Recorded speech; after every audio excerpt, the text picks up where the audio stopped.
PUBG Mobile version 2.7 will be available soon. Let's take a look at all the new content. The long-awaited Dragon Ball Super collaboration is officially here. We'll be bringing you 2 new game modes for this collaboration: Dragon Ball Super themed mode and Battle Royale Dragon Ball Super. Dragon Ball Super themed mode will be available in Erangel, Livik, and Sanhok. In this mode, we've incorporated Dragon Ball elements into the classic Battle Royale gameplay. All players will embark on a journey to find the Dragon Balls to summon Shenron. Collect the Dragon Balls scattered throughout the map. The team that gathers all 7 will be able to summon Shenron at the Shenron altar and make a wish to obtain powerful buffs. Maybe if you're super lucky, you'll get 3 wishes at once. During the journey of collecting the Dragon Balls, players will obtain a type of energy called Ki during the game. Players can use Ki to unleash famous Dragon Ball moves. Players can obtain the Kamehameha by picking it up. It equips to the pistol slot. After charging, it will release a continuous high-damage beam. Fukujutsu is another skill that can be picked up during a match. Players can use this skill to fly freely in the air and make quick tactical maneuvers. The Senzu Bean is a new recovery item that is incredibly effective. The Dragon Radar can display the location of Dragon Balls that haven't already been claimed by other players. It can help you collect the Dragon Balls more quickly. The Air Car can carry up to 3 players. It's easy to put away and has better performance than regular vehicles. Tenkaichi Budokai, Kame House, Korin Tower, Dragon Ball Village. These are some famous landmarks that will appear in the game. Call your friends and explore with them now. The collaboration this time even has a hidden challenge, named Dragon Ball Trial. Win consecutively in the themed mode for a chance to take on the challenge. After accepting the missions, the team has to follow the instructions and gather 7 Dragon Balls. During the process, your team's location will be exposed to other players.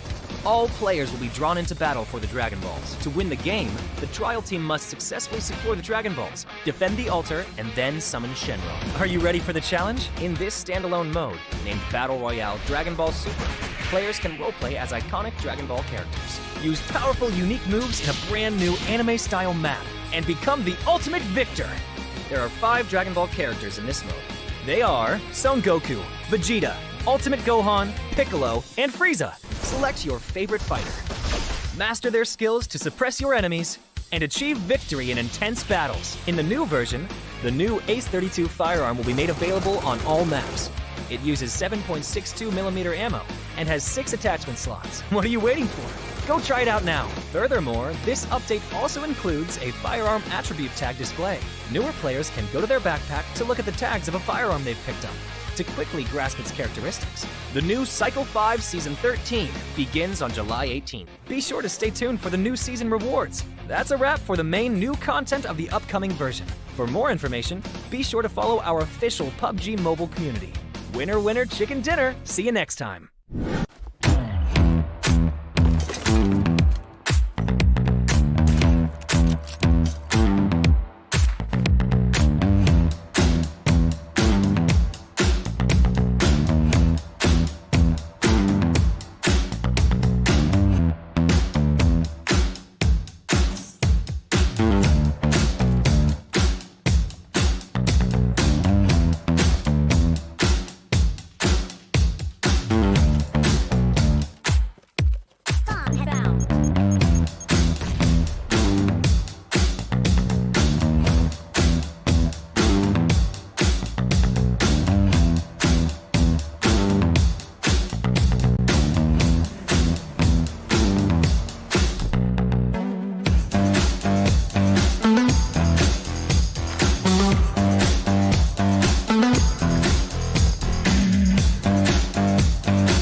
Royale Dragon Ball Super is now available in PUBG Mobile. In this new gameplay, you can do battle while playing as Dragon Ball characters. Let's get to know them and their skills. Son Goku's standard attack is a barrage of Kidan. Its damage output is reliable with an average rate of fire. It's crucial to find the right time to attack. In order to make this a bit easier, Son Goku's charged attack is a continuous ki blast, which can be charged up and fired to attack enemies. At the same time, Son Goku has a special movement skill, but this is great for mounting a surprise attack or to escape a dangerous situation. It can be stockpiled 3 times, allowing it to be used in quick succession. Get to know these moves and you'll be one step closer to victory. Similar to Goku, Vegeta's standard attack is also a barrage of Kidan. It has a faster rate of fire, but the Kidan travel a bit slower. It takes a bit of prediction to accurately hit enemies. However, Vegeta's charged attack fires a bunch of Kidan, which deals small area damage to the target. Vegeta charges up with energy when he hits enemies. Once fully charged, Vegeta can release all the stored energy at once to deal massive damage to an enemy. If you wish to fight at close range, then you have to try Ultimate Gohan. Ultimate Gohan's standard attack is a rapid flurry of Kidan that can deal a ton of damage while up close in a short period of time. When you're surrounded, Ultimate Gohan can use his charged attack, which is a powerful single Kidan. It needs to be charged up first, but it will deal a lot of damage to anyone caught in the crosshairs. It can decisively end a battle during pivotal moments. At the same time, Ultimate Gohan also has a special skill that generates a protective barrier around himself. The barrier can block 500 damage and protects from all incoming projectiles while in effect. When the barrier takes enough damage or the time runs out, it will dissipate on its own. Piccolo's standard attack deals high sustained damage. Its damage even increases the more it hits in a row, which will really test your aim. Furthermore, Piccolo's charged attack can snipe enemies from a distance. He can zoom in for this powerful single-shot attack, leaving enemies with no place to hide. Even if you miss, it's no big deal. Piccolo's special skill is a powerful dash that can be used to close in on enemies, even those in the air. Another close-range fighter that's worth trying out is Frieza. His standard attack is an elongated Kidan that's easy to hit enemies with. Use his charged attack to throw a huge spherical Kidan. Positioning and timing are key. Frieza also has a special skill for controlling the battleground. Select a location and he will leap into the air. Then after a brief pause, smash at the location. It damages anyone that's hit and sends them flying. So that's a quick rundown on all the characters' moves. Come join the intense battle with Dragon Ball characters. Centralized circle, a standard circle covering the most amount of land. Teams, they don't really have to move quite a lot. They won't need to move out of their comfort spot unless...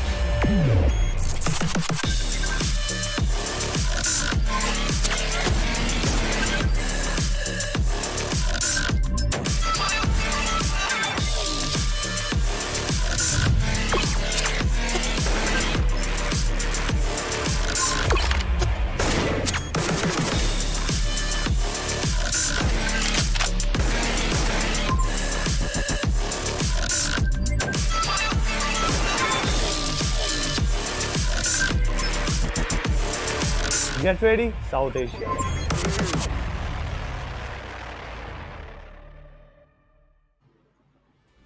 Hello and welcome everyone to PMPL SA Fall Season 2023. I'm your host Anna and with me on desk is Fritz. We're gonna be walking right into the second week of league stages. How are you feeling, Fritz? Hey, super excited. I mean, week number 1 went as we expected.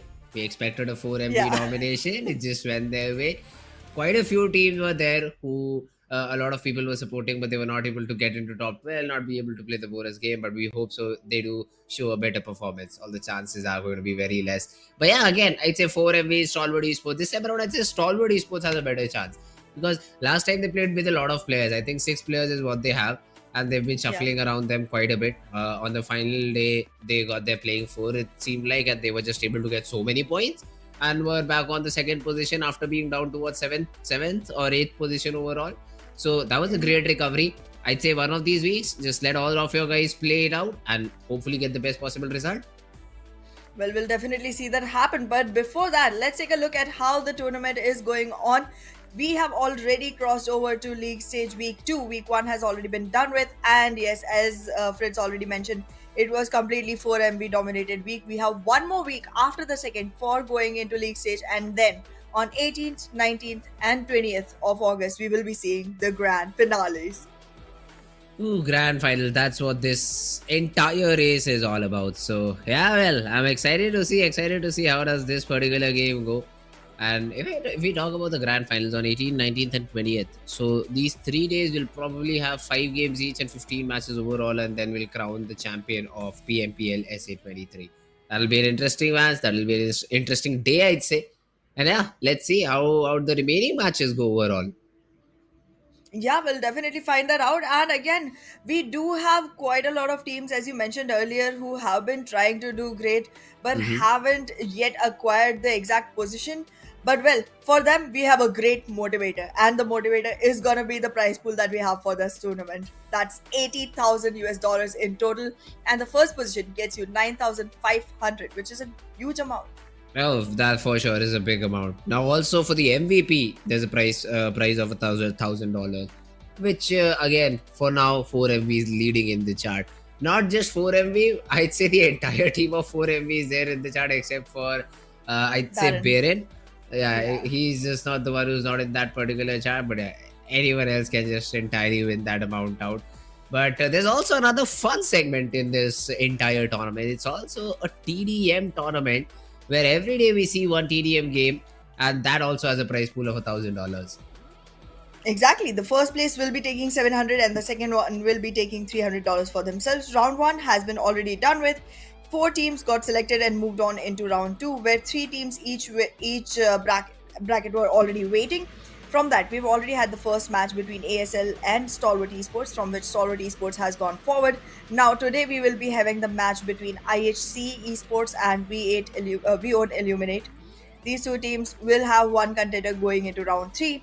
And yeah, before our grand finals of PMPL as such, we will definitely be seeing the finals of TDM in the end of week 3 league stage. But well, the bonus points are going to be one crucial factor for teams that go Mm-hmm. into the finals.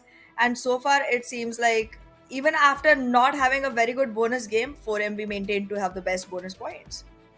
Yeah, I mean the final day did not matter as that much because we know that what they had 40 plus points lead coming into the final day, and 46, even yes. even after that they were having games with 12, 16 points every now and then.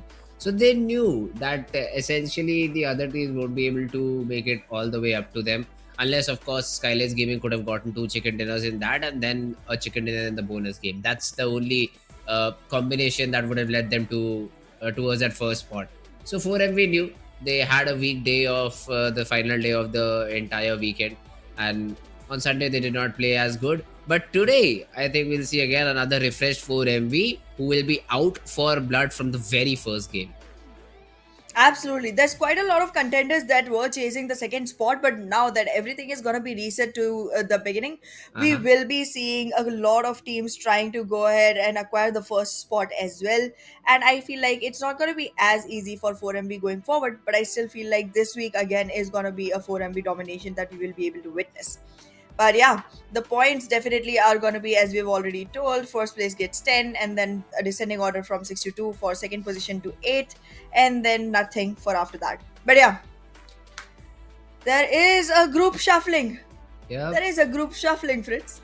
Hey, you see it's basically I think on the basis of how the teams played. So 4MV and SKYLIGHTZ have been placed in different groups, followed by Mabetex, Stalwart, and Seal, in entirely different groups A, B, C, D, E, and E. And yes, I mean this usually will happen in the third week too. So not the biggest possible thing to witness over here, but it'll be interesting to see how this particular week goes. Now we know that 4MV is in Group A and SKYLIGHTZ in Group B. So we'll have that rough idea. I'll also like to see Stalwarts in Group D. So basically, these are the top 3 teams for the entire week that we saw. So they will be the ones who will be on my cards over here. Oh, never mind, it's Mabetex. Okay, so that's how the groups were distributed. And let's see. I mean, overall ranking till now, 4MV out on top. SKYLIGHTZ still trailing by 25 points. Oh, 35. Exactly. And yup, it's a 35-point difference that they have to cover up, and out of that 31 are from eliminations. There's literally only 4-point difference when it comes to placements. But yeah, I do see how the groups have been divided, to be very honest. It's like from 1 to 5 it goes A to E, and then E to A going like backwards from 6 to Mm-hmm. 10, and like so on and so forth. But Yep. yeah, definitely gonna be a hard run for the teams. I am hoping, really hoping that Stronger Fake Love becomes consistent. They are the team with the highest number of chicken dinners and still could not make it into the bonus game, and that has been something that's been very disappointing and disheartening at the same time. So I do hope that they should become slightly consistent. If even if consistency is one thing that they are able to check off on their boxes, they'll be a good team to go forward with. I am Still not gonna put much money on the teams all the way from 12 to 20. Did see slight glimpse of hope in the side of Vion Illuminate, but then again still not as much yet for me to go ahead and take their name in some of the top contenders for the victory. Yeah, now that's something we'll have to take into consideration. All these teams from 13 to 20th, they played one less game because obviously they were not able to qualify for the bonus game. So they will have to make sure, I'd say, that at least this time around they're able to get into the game, maybe get some more points to their name overall and play a little bit better. That's what I want. So let's see, hoping for the best possible result over here. Top 16 is the journey that all these teams have to make, because if they do not come in top 16, they'll once again be eliminated completely of the grand finals. So yeah, keep into mind all these small little things. You should be fine for the entire week. Absolutely. I'm having high hopes from Stalwart and 4MV. I'm still not counting NBeSports out, even though they had a couple of bad days. I feel Okay. like consistency is something that they can really capitalize on now that the whole week is reset. And I'm also going to count in Mabetex Esports this time, because this team has suddenly started showing up to the occasion, and I feel like they will be able to continue with the momentum. But other than that, I'm not having great expectations from the rest of the teams just yet. Hopefully, someone like Raw Officials, someone like T2K, SKYLIGHTZ Gaming, and even King of Spades will be able to surprise me slightly, because that's something I'm looking forward to, Okay. but still not something that I'm completely putting my money on yet. However, now that the teams have had a gap day to go ahead and refresh themselves and prepare for a whole new start, do you feel like there's going to be some specific team that you feel would be able to acquire the first spot other than 4MV? Stalwart. It's either Stalwart or Alrighty. 4MB. I mean, we can say that NBeSports Mabetex, they've also shown some good performance. I say SKYLIGHTZ has also shown good performance overall.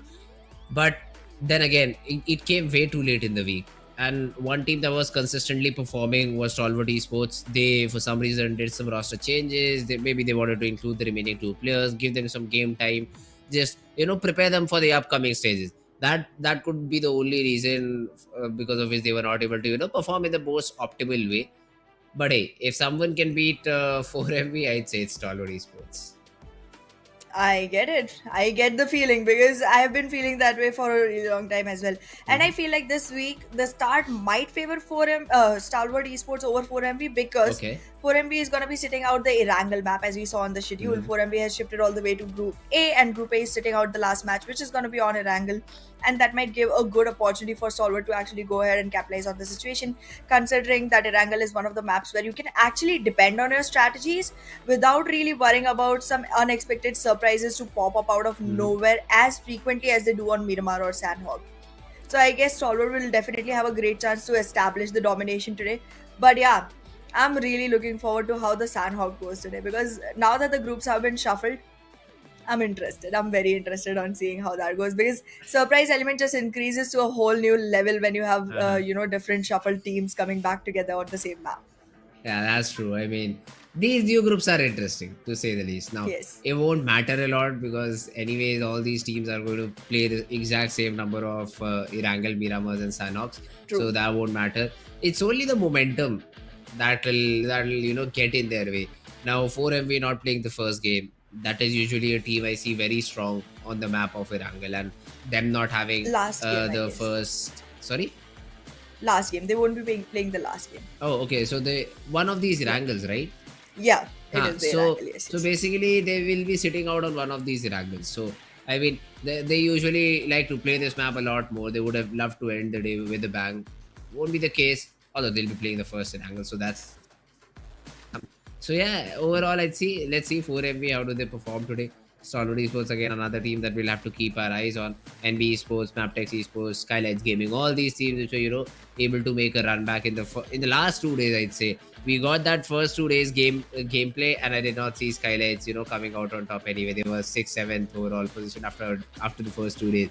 But suddenly, Yeah. after that break, they found something new among themselves, and they were easily able to just come out on top and be on that second spot. That's true, but we'll find out if they're able to continue that, because this time I'm definitely gonna be hooking on to 4MB again, because the way they have Okay. performed makes me feel like their consistency definitely puts them in a momentum space Uh-huh. where they're able to capture all they want without really having to worry about anything. And there's one thing that I like about the team on personal level as well, which is they are not scared of anything at all. You leave just two players, you leave a solo player surviving anything at all, they just walk in, take the fights, put it in a situation where they're still managing to go into top positions with one single player. I mean, that's Uh-huh. amazing the way it happens. However, yes, as you said, Stalwart is one of the betting points. But yeah, let us put the predictions up there. Do you wanna? Like, I feel like Okay. this week will be closed again by 4MP. Yeah, you always go for the safer place. That's what I've It's seen. not safe. Just It's just say. it's a likable No, team. that's what safe means. You don't want to get out of your comfort zone and take a new team's I in. went out of comfort zone once, Huh? And then you absolutely, got and I right. won the prediction, by the way. Exactly. So why not? Go for DRS again. Go for DRS again if you think that they'll Look, be out I on top. went for DRS when I thought they could win, and nobody So you're nobody saying agreed to me. That day, so even the votes did not go for DRS, so and they won. So, like, so basically you're saying that DRS cannot win the week. That's what you're saying. I'm not saying that. I'm Nah, saying they won't be then at the top of the leaderboard at the end of this week. that's exactly what you're saying. Now they're not there on top after this week. That's what you're saying. Yeah, at the end of this week, Guys, I don't think DRS is gonna be on the top. social will be down in the description very very soon. You can all go and shower your love towards, because I'm going to predict DRS for the week. Yeah, I mean, I'm going to predict if you DRS. have something sad to say to me because of not picking DRS, I'm Obviously I happy will. to hear that. Do send me your messages, but after following me, I'm cool Okay. with that. Okay, Bring yeah, it in. that's also one of the ways. But yeah, let's see if DRS is able to just take in all this and maybe show us a good performance over here. But let's jump into the very first game, the map of Erangel. So once again, the plane path seems to be in the favor of 4MB. Dropping into military base is not going to be a problem. Yes, exactly. I mean, even the plane path agrees it is gonna be 4MB. I've still not gotten more picked though, by the way. So I'ma hold on for that. But in the meanwhile, this particular game is gonna be one fun one to walk into, and I'm pretty excited to see how this ends up. As of now, we can already see 4MB players dropping down right onto military base and making the best of it. Yeah, that's true. Now, if you talk about my prediction, I will go with two teams because I'm a little bit confused. I say Stalwart Esports. 90% of the case they will be the victors in this game, but there's a 10% chance that DRS might come out on top. So yeah, those are my two predictions for this entire week. I would love to see both these teams play. But then again, the Southern Pain Path, all these teams will have to make sure that they drop in their secondary drop locations, it seems like. Because Zarki, Georgia Pole City, these are the areas. If you still want to go, you'll have to take a vehicle. And come on, that's not the best possible thing to do. But yeah, even a better playing path for the side of team. Stalwart Esports dropping into Novo Wait, Repnoi, no drop problems whatsoever. But Leo, that's an interesting drop outside of military exactly. base. That's what even I was looking at. I was like, wait a second, Leo dropped here for what reason? For what joy? Well, as of now, in the first circle, 4MB is not going to have to worry much. Stalwart, however, will have to walk into the circle and cross 4MB most probably, unless they choose the Novorapna bridge and go all the way from Milta and Farm. But Leo, yeah. So this is very clever of Leo, but it did not, like, the circle did not support it. Leo planned on taking the vehicles and running away with those. Did not stay in the area for long. Mhm. Just made sure that all the military-based vehicles were taken away early on itself, so that 4MB would suffer slightly. But then the circle literally just shadowed 4MB without any excuses there. So they don't really need the vehicles right now, considering they're so close to the circle. They can literally walk to it. Actually, crawl to it, to be honest. But yeah, For now as though. of now, it's Mhm. yeah. STFL, if we talk about them, they are in this early battle, and No Fear somehow is able to just make a very cheeky angle in that battle and deliver some harmful shots on Dobu. He's out of the game. We were talking about the three chickens that STFL had, but still were not able to make it out. I think this week, or at least this particular game, has something in common, and STFL have already lost a player early on.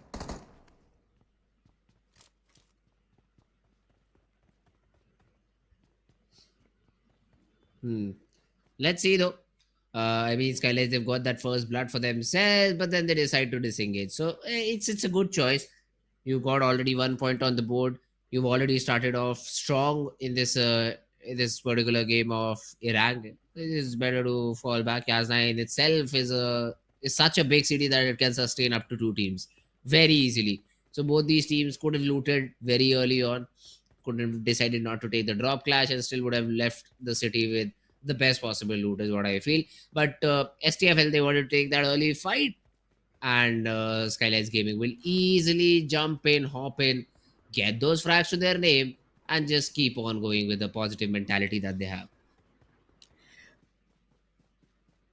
Well, the mentality is definitely gonna hinder quite a lot of things because going ahead, there has been very one-sided domination for quite a few teams, and a lot of teams are still struggling to find their footing just yet. So let's see if they're gonna be able to walk out of all of it, break out of their bubbles, and actually perform the way that they need to, and instead of performing the way that they are right now because of the pressure that they're in.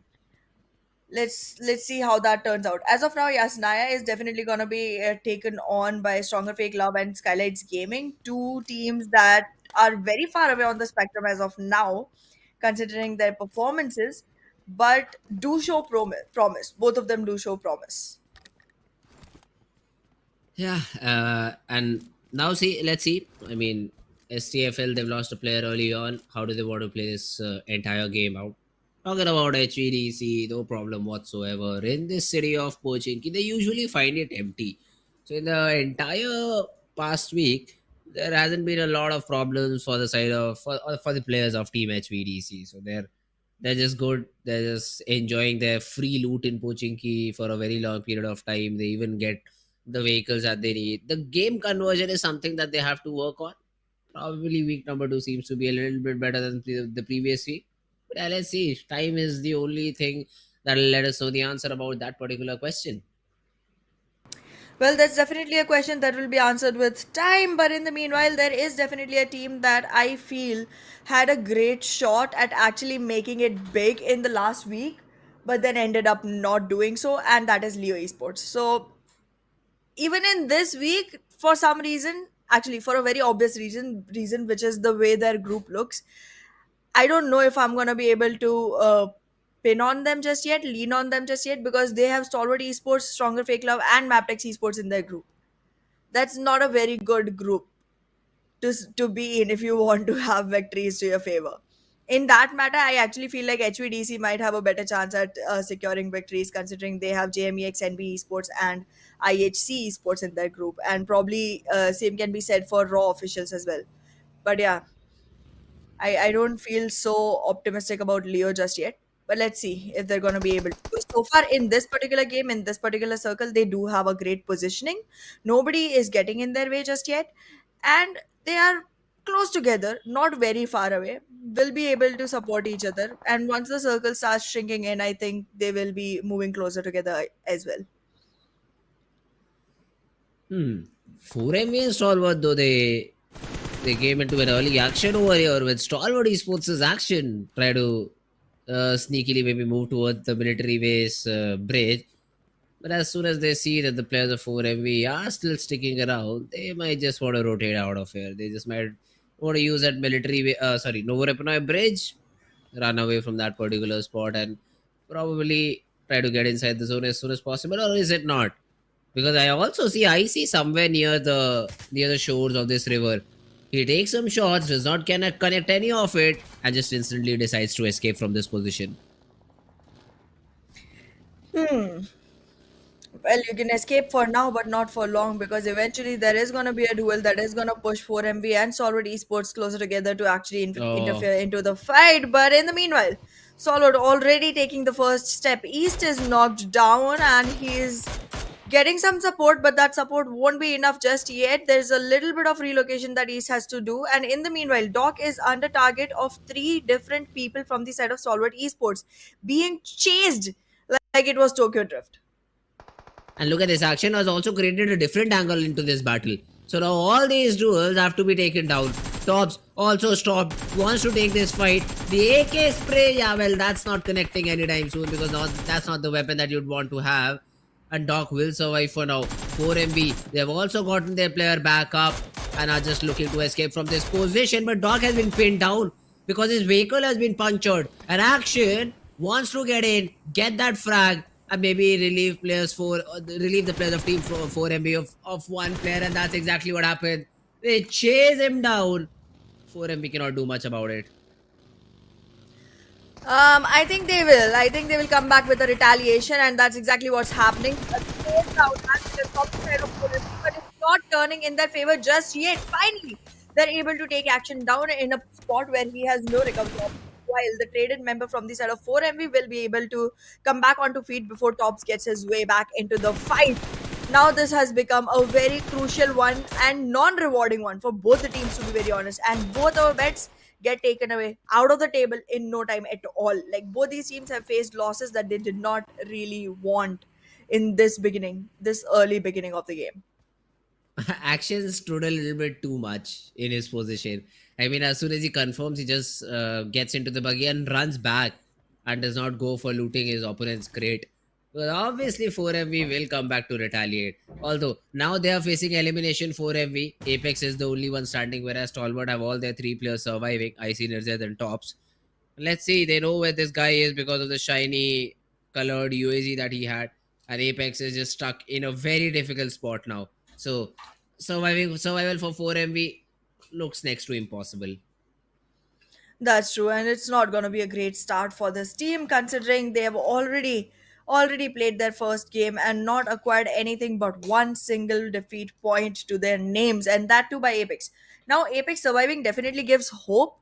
He has generally been the pioneer for the team that survives till the end and is able to secure placement points for the team, but I don't think it's going to be the same case this time. He is going for a longer rotation, is trying to not fight the blue just yet, knows it's the second stage isn't going to be as damaging, so definitely he's trying to move away. But then here's the problem: he does not have enough medicinal supplies to be able to recover his HP as much, so he will not be able to take as long a rotation to be able to evade Stalwart Esports completely, and eventually Stalwart will catch up to him again. And this is one of the teams that definitely wants to take 4MV off the charts as soon as possible and might be seen doing the exact same thing.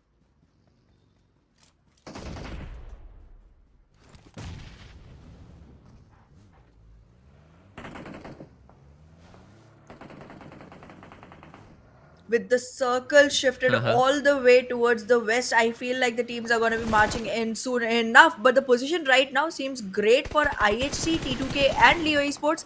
But all three are going to be in a duel soon enough, Fritz.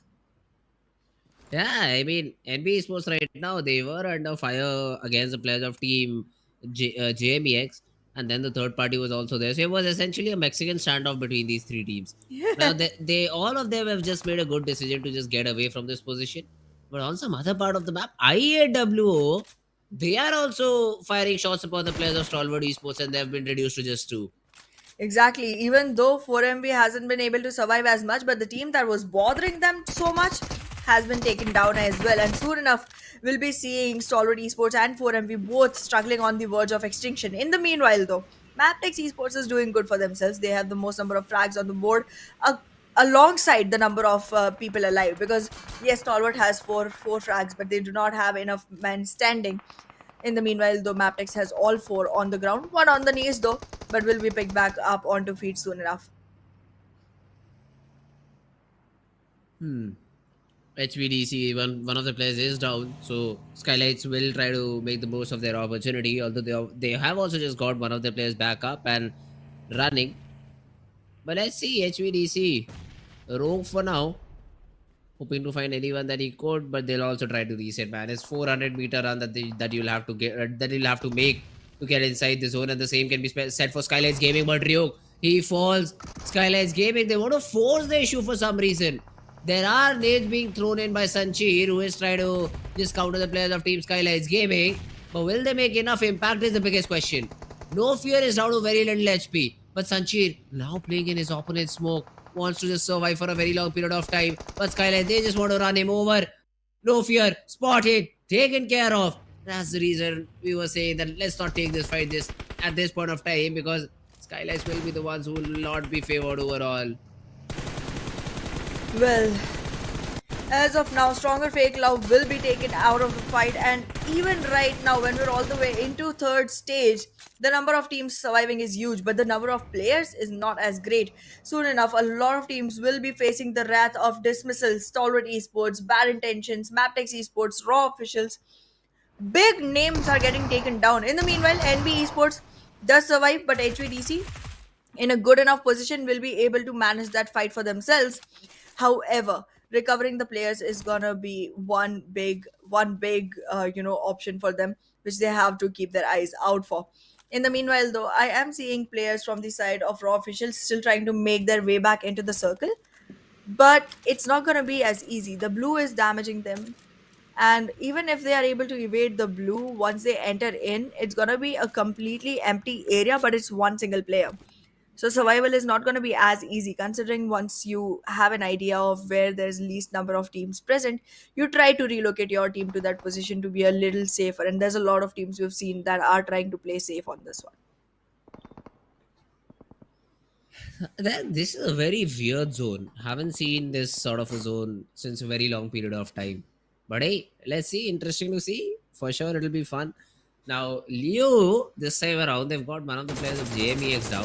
Nobody is down on the ground. And Jalze, now that's a risky play. That's a very risky play. And he just barely survives. Liquid not connecting the remainder of his DP shots. Otherwise, they really could have gotten 2 free frags over here, Leo. Well, Leo with those frag numbers does need to capitalize though. We'll have to make sure that the frags convert into dismissal points, defeat points that can be added to their boards. In the meanwhile, though, take a look at the votes. There's a heavy voting coming in for the side of SKYLIGHTZ Gaming. Let's see if that's gonna turn out true, because as of now, it seems like it's gonna be slightly difficult, considering they have been eliminated for this particular game at least. But we'll find out if they're able to carry forward the flag for the next one. DEADEYES, guys, though. No frags till now, but this is the very first time that we've seen so many early fights that have happened on Erangel. Only 36 players remain with 11 teams, and it's only stage number 4 that is still closing in. So a very quick match is what we saw over here, which at least I was not expecting. I thought that we'll again see the fight after the 4th zone closes and not this early on. But hey, count me in. Meanwhile, Malik, he gets one run over, but then gets run over himself. And that's another frag to the side of Team DEADEYES, guys. Shifu sir will be brought back up. But it is prediction time, Mahana. I mean, if I were to see the minimap and predict a team, I'd go DRS CMF. But no, that's something I wouldn't put my money on. I'd say IHC coming in from the eastern part of the map. IHC look, I think, have a very good spot. And this query zone just might help them get that chicken dinner they're looking for. I'm going for Leo this time, even though I haven't seen the kind of commitment from their side as I expected earlier. But I'm still wanting to see Yetaota actually go ahead and capitalize on the kind of frag power that he carries with himself. And I think I'm already spotting some bullets coming in from his side onto NBeSports. Oh, okay. Interesting prediction by both of us, because both these teams, I think, were not able to make the bonus game the previous time around. Yeah.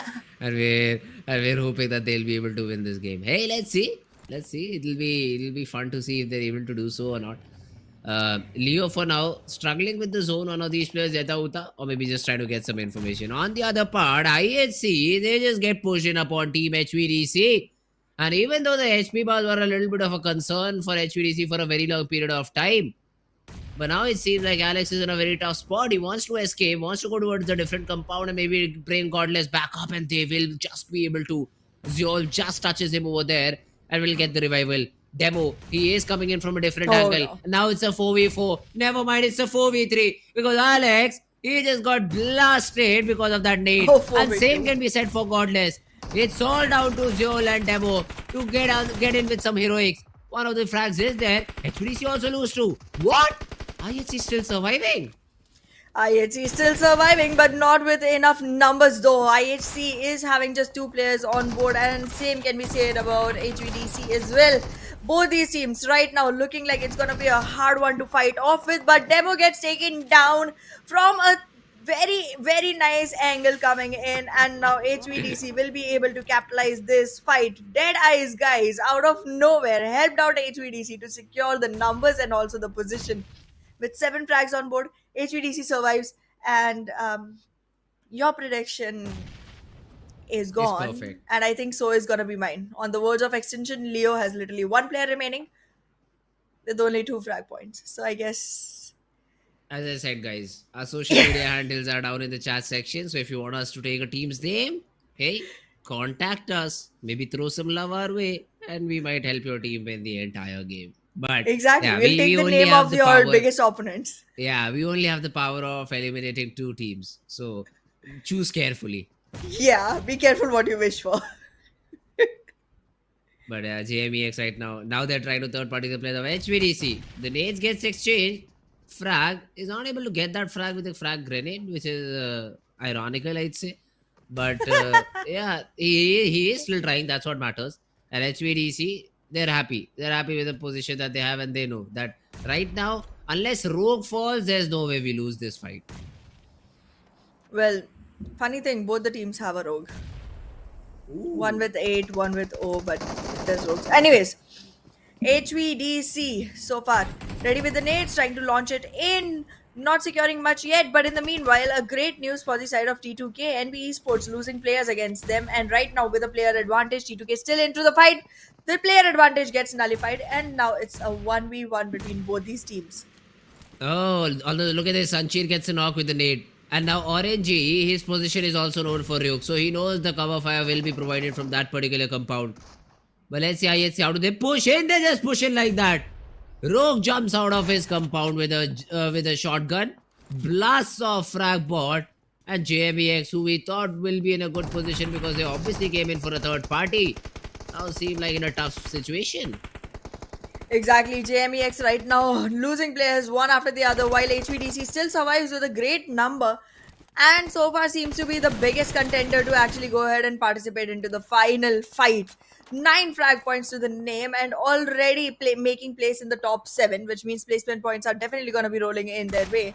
And against JMEX acquiring 1 more point, making JMEX literally lose with 1 single point to their name, I feel so. IAW, however, might be able to beat them to it and acquire a different position. But yeah, no, it is gonna be a completely different team. BITX that gets taken down on 7th.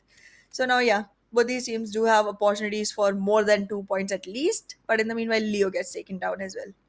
No, Leo, what's happening? Okay, done for it. Yetauta out of the game. At least a better position than what my team was. IHC was able to get 0 points. True. So that's a little bit unfortunate for IHC, but hey, it's okay. You'll maybe bounce back in the next game. Deadeyes guys though, somehow they're able to get all of their 4 players still surviving in the game and are looking Alongside strong. HVDC. Yeah, but I'd say Deadeyes guys, because they have a good position too inside the zone, they are even a little bit more stronger than HVDC. I have greater confidence on HVDC fighting power right now because they have about 10 frag points to their name, or maybe 9. It's close enough. But yeah, I mean, that's a huge number to carry forward, and with that you get a lot of confidence going into the fights. And look at that, it gets converted to an even higher number, 11 to the name.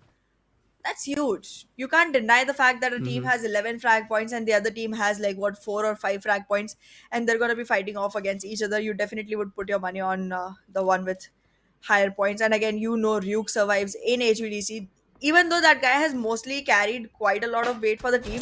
This time has no frags at all, and Aero has 6 to his name. I feel like in MVP we can definitely find Aero's name.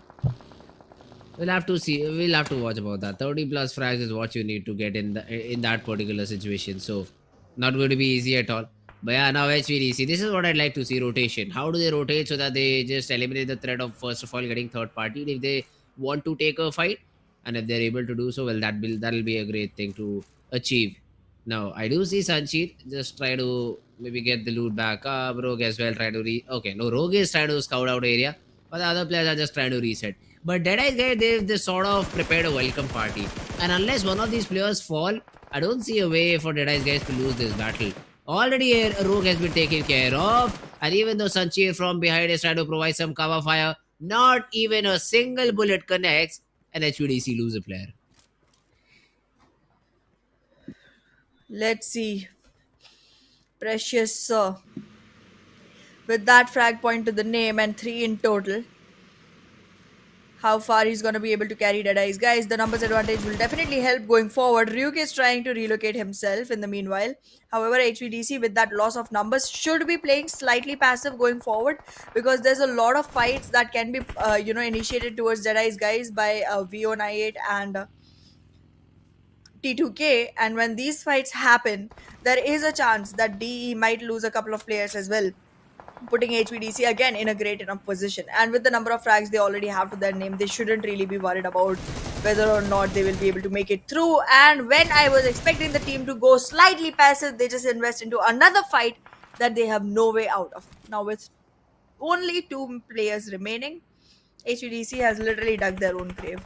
Yeah, they figured out one of the things, that if they do want to eliminate the players of Team Deadeyes guys, they'll have to take this anchor down, because all of these 4 players were playing at different angles. So they knew that if they're able to get 1 knock, that's when they'll be able to completely eliminate their opponents, although it did not work out for them. And now it's T2K next in line, it seems to be.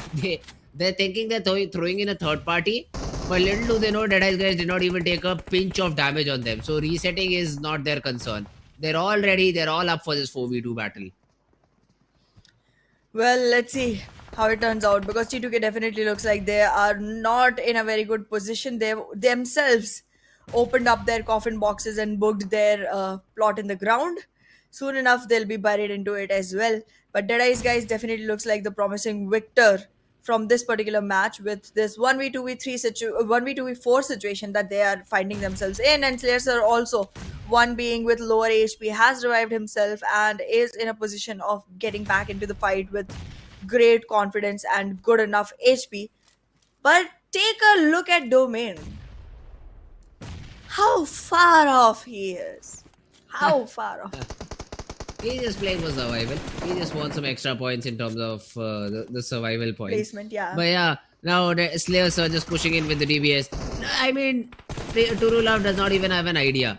XMPL was like, bro, I'll just try to create a different angle. And as soon as he leaves, XMPL is like, bro, how did you die? I got pinched in by 3 different players. What are you saying? And easily done by Deadeyes guys. Now they know that it's a 4v1v1. Maybe for them it's a 4v2, but does it even matter? You just push out to XMPL, get that frag. You then just push out to IAW's last remaining player, you get that frag. And Deadeyes guys know all about it. They're just pushing in. They have those mollies. They have the throwables available for them. Shouldn't be a problem to close this game out. Absolutely. Closing this game is not gonna be any pickle for Deadeyes guys. And look There at we have that. it. XMPL gets taken down. Now it's a 1v4, which is no way in favor of Domain. They even know where Domain is. Like this team has been aware of every single thing that goes around on this map. Now, even though this is one of the fights that is so clearly announced is gonna be a Deadeyes guys victory, we'll still see if Domain is able to acquire any frag points for the team in the process, because 3 defeat points and 6 placement points, that's all that he's looking at right now. But even if he That's gets all 1 he'll frag get. point, he'll place the team on double digits, but he doesn't. And there it is. Final nail in the coffin, announcing victory for Deadeyes guys. Great start for the team. Yeah, if you look at the guy top left, he's like, what? The game just got over? What? That's so easy. Do I have to play again in this lobby? Come on, guys. Throw in some competition. But yeah, man, great job done by you guys. HVDC was the only team that was looking like a threat overall. You just eliminated them, got 9 elimination points, and with 19 points, Deadeyes guys are the victors for game number 1.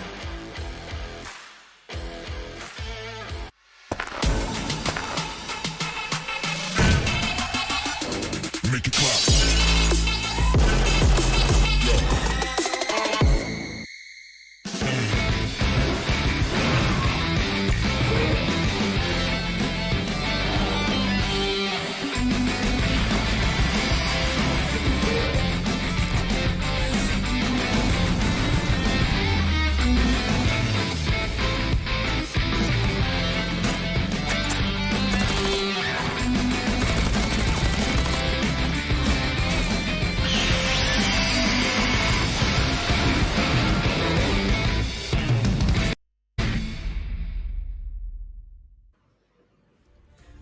back, everyone, to PMPL SA Fall Season 2023. And I'm your host, Anna. With me on desk is Spades. And the victors for the first match has been someone nobody expected. It's DEADEYES, guys. And yeah, I mean, we were quite, bold onto our own predictions by going with IHC and Leo. Both the teams could not make it into the top 12. DEADEYES, guys, hardly made it into the top 12, and they were able to squeeze this match as well. So I guess somewhere this team is looking for brighter future. But again, I'll definitely have to see some more games coming in their way to actually go ahead and put a stamp on that conversation. What do you Simple feel? game for I'd say DEADEYES game. That's what really was the reason, because the zone was always with them. The area that they held and the fights that they were, just everything it just went in their favor. And this was one of those games where you couldn't do anything wrong. I'd still say that HVDC they had that 4-man squad still surviving, and one of them was just trying to get information.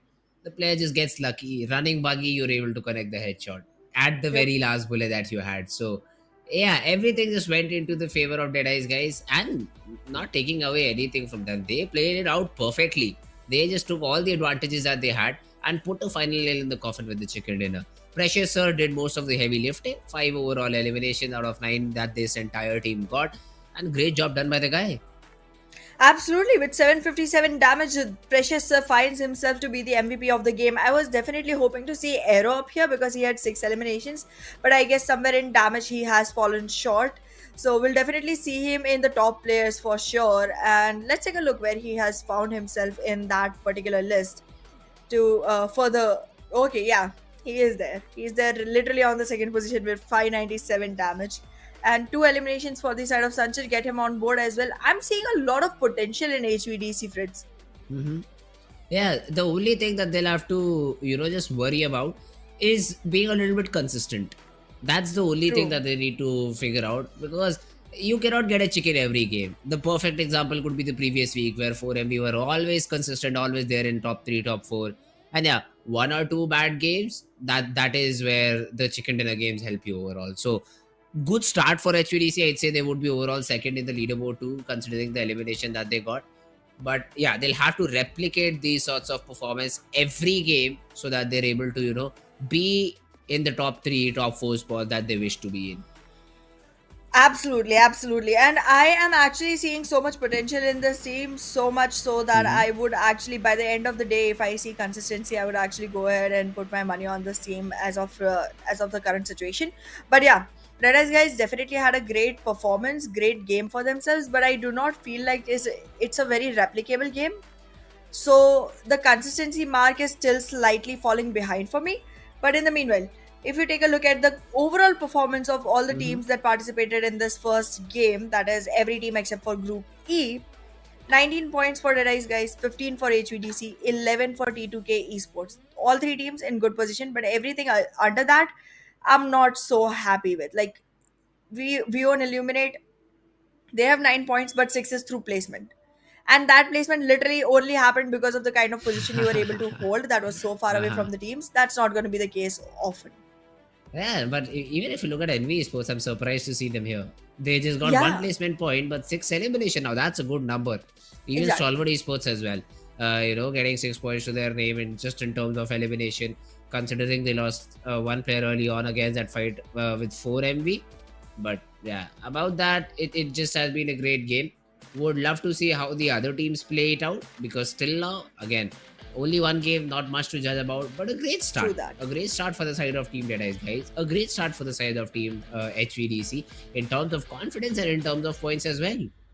Absolutely, and I feel like the momentum might start rolling into the favor of one of these teams unless Stalwart Esports and 4MB come into a common ground and call it a truce and not try to bombard each other in the early game itself, because Stalwart has been trying that quite a lot in the last couple of days. And every time they do this, they are able to put 4MB in a place where 4MB cannot crawl back up. That is true. But they are themselves also putting so much danger on their own bodies that they aren't able to carry forward either. So every single time Stalwart has invested in a war like that, they have been in a situation where they cannot recover. And that's not good for you. Like, you want to cut down the lead of another team, do it after you have enough lead to begin with. right? Yeah, I think this time around, Anna, what they're trying, see, the qualification for grand finals is the main thing that all these things are eyeing for, right? True. So they know that they're in top three or top four. So basically, what they're trying to do right now is just cut the lead 4MB has just by maybe one game at a time.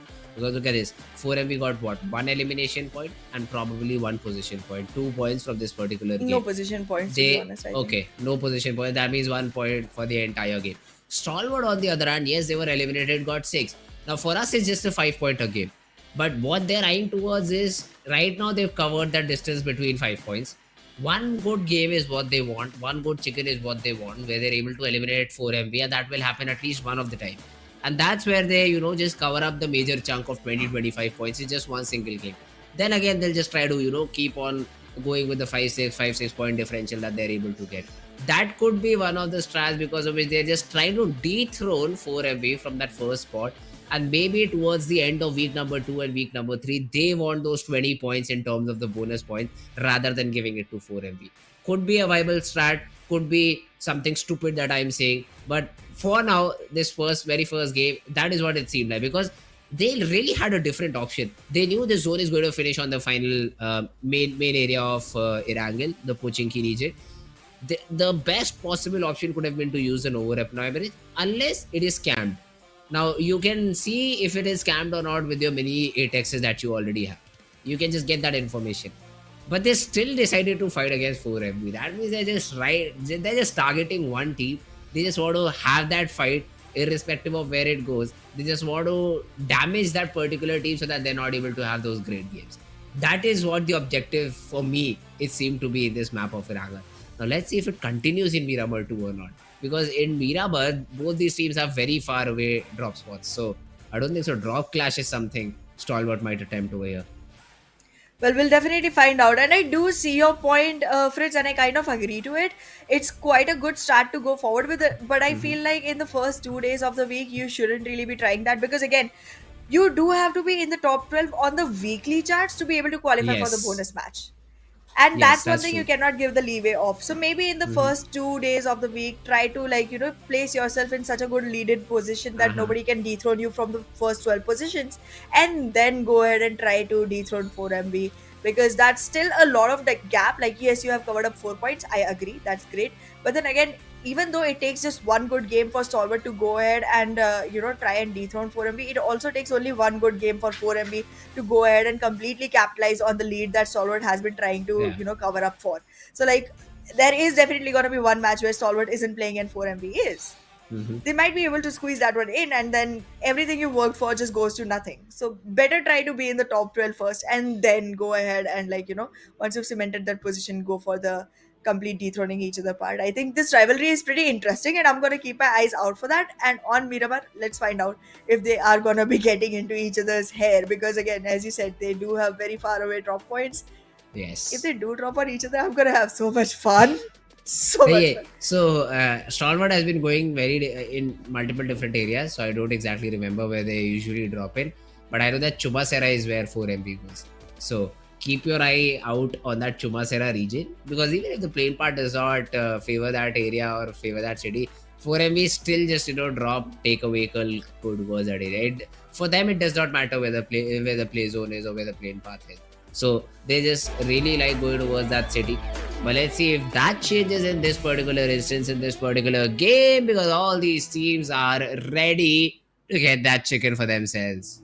What if Fritz, we find 4MB dropping onto Stalwart's area and Stalwart dropping onto 4MB's area, because both are just so pissed now that they want to just fight with each other, and they both end up in just as different drop positions because of that. That would be pretty fun to see.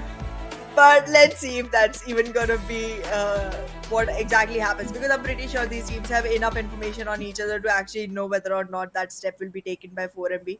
And we're pretty aware of what Stalwarts will do. They will try to just sabotage 4MB all over. I don't see Stalwarts in this game though. Oh, wow. They're sitting it out. Yeah. This is the game where 4MB can recover those 4 points. Hey, let's see. Let's see if that's the case or not. Because now this has made situation very interesting, because the next game is the map of Sanhok.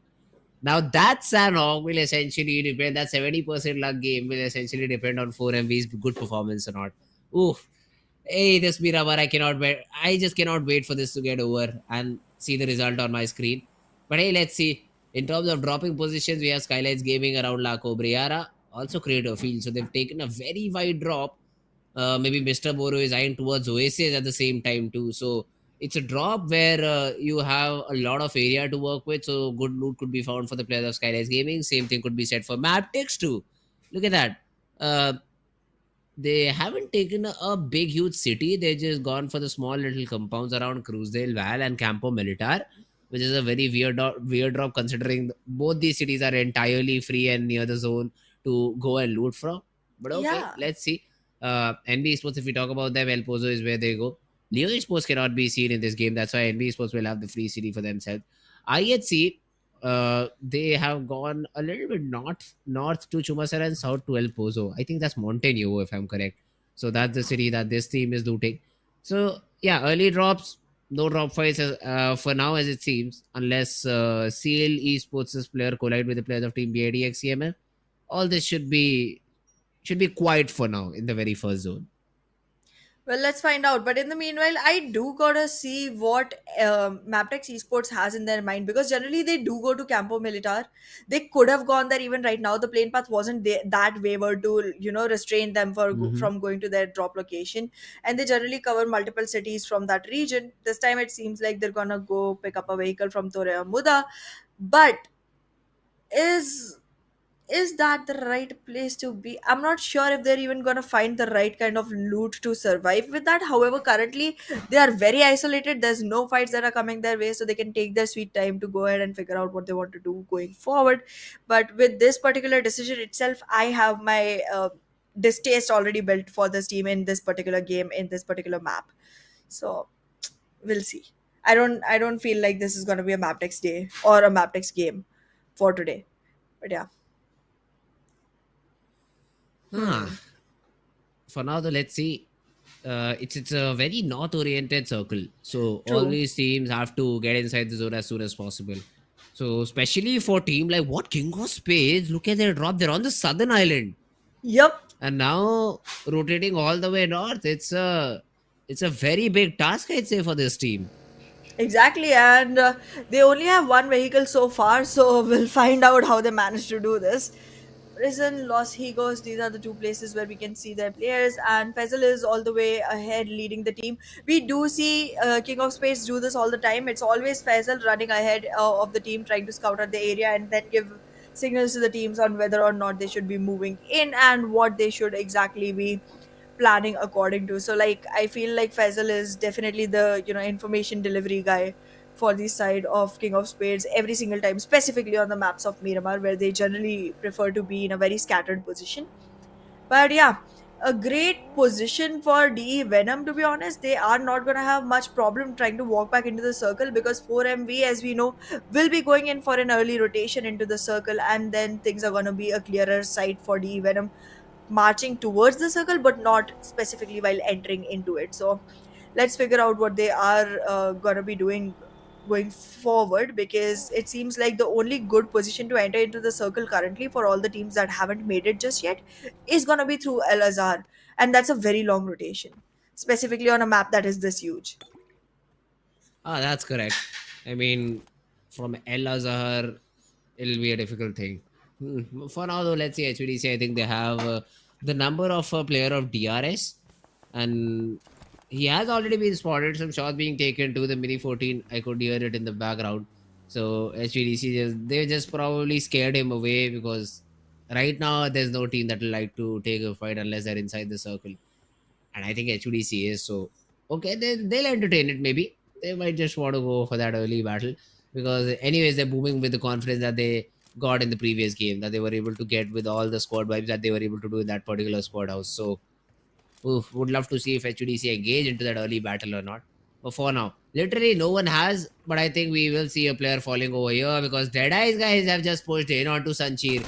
He is holding one angle, but the nade from Sanchir gets two. And look at the HP that Sus was surviving. Now that's a very difficult thing for the players of team DEADEYES guys to deal with. He's not checking the correct corner, but finally does. And Sanjeer is on the verge of pulling out a 1v3 Ahana. Make it a 1v4 because he eliminates the entire squad. What Wow. a play from Sanjeer. That is revenge served right onto the cold platter that you served with them.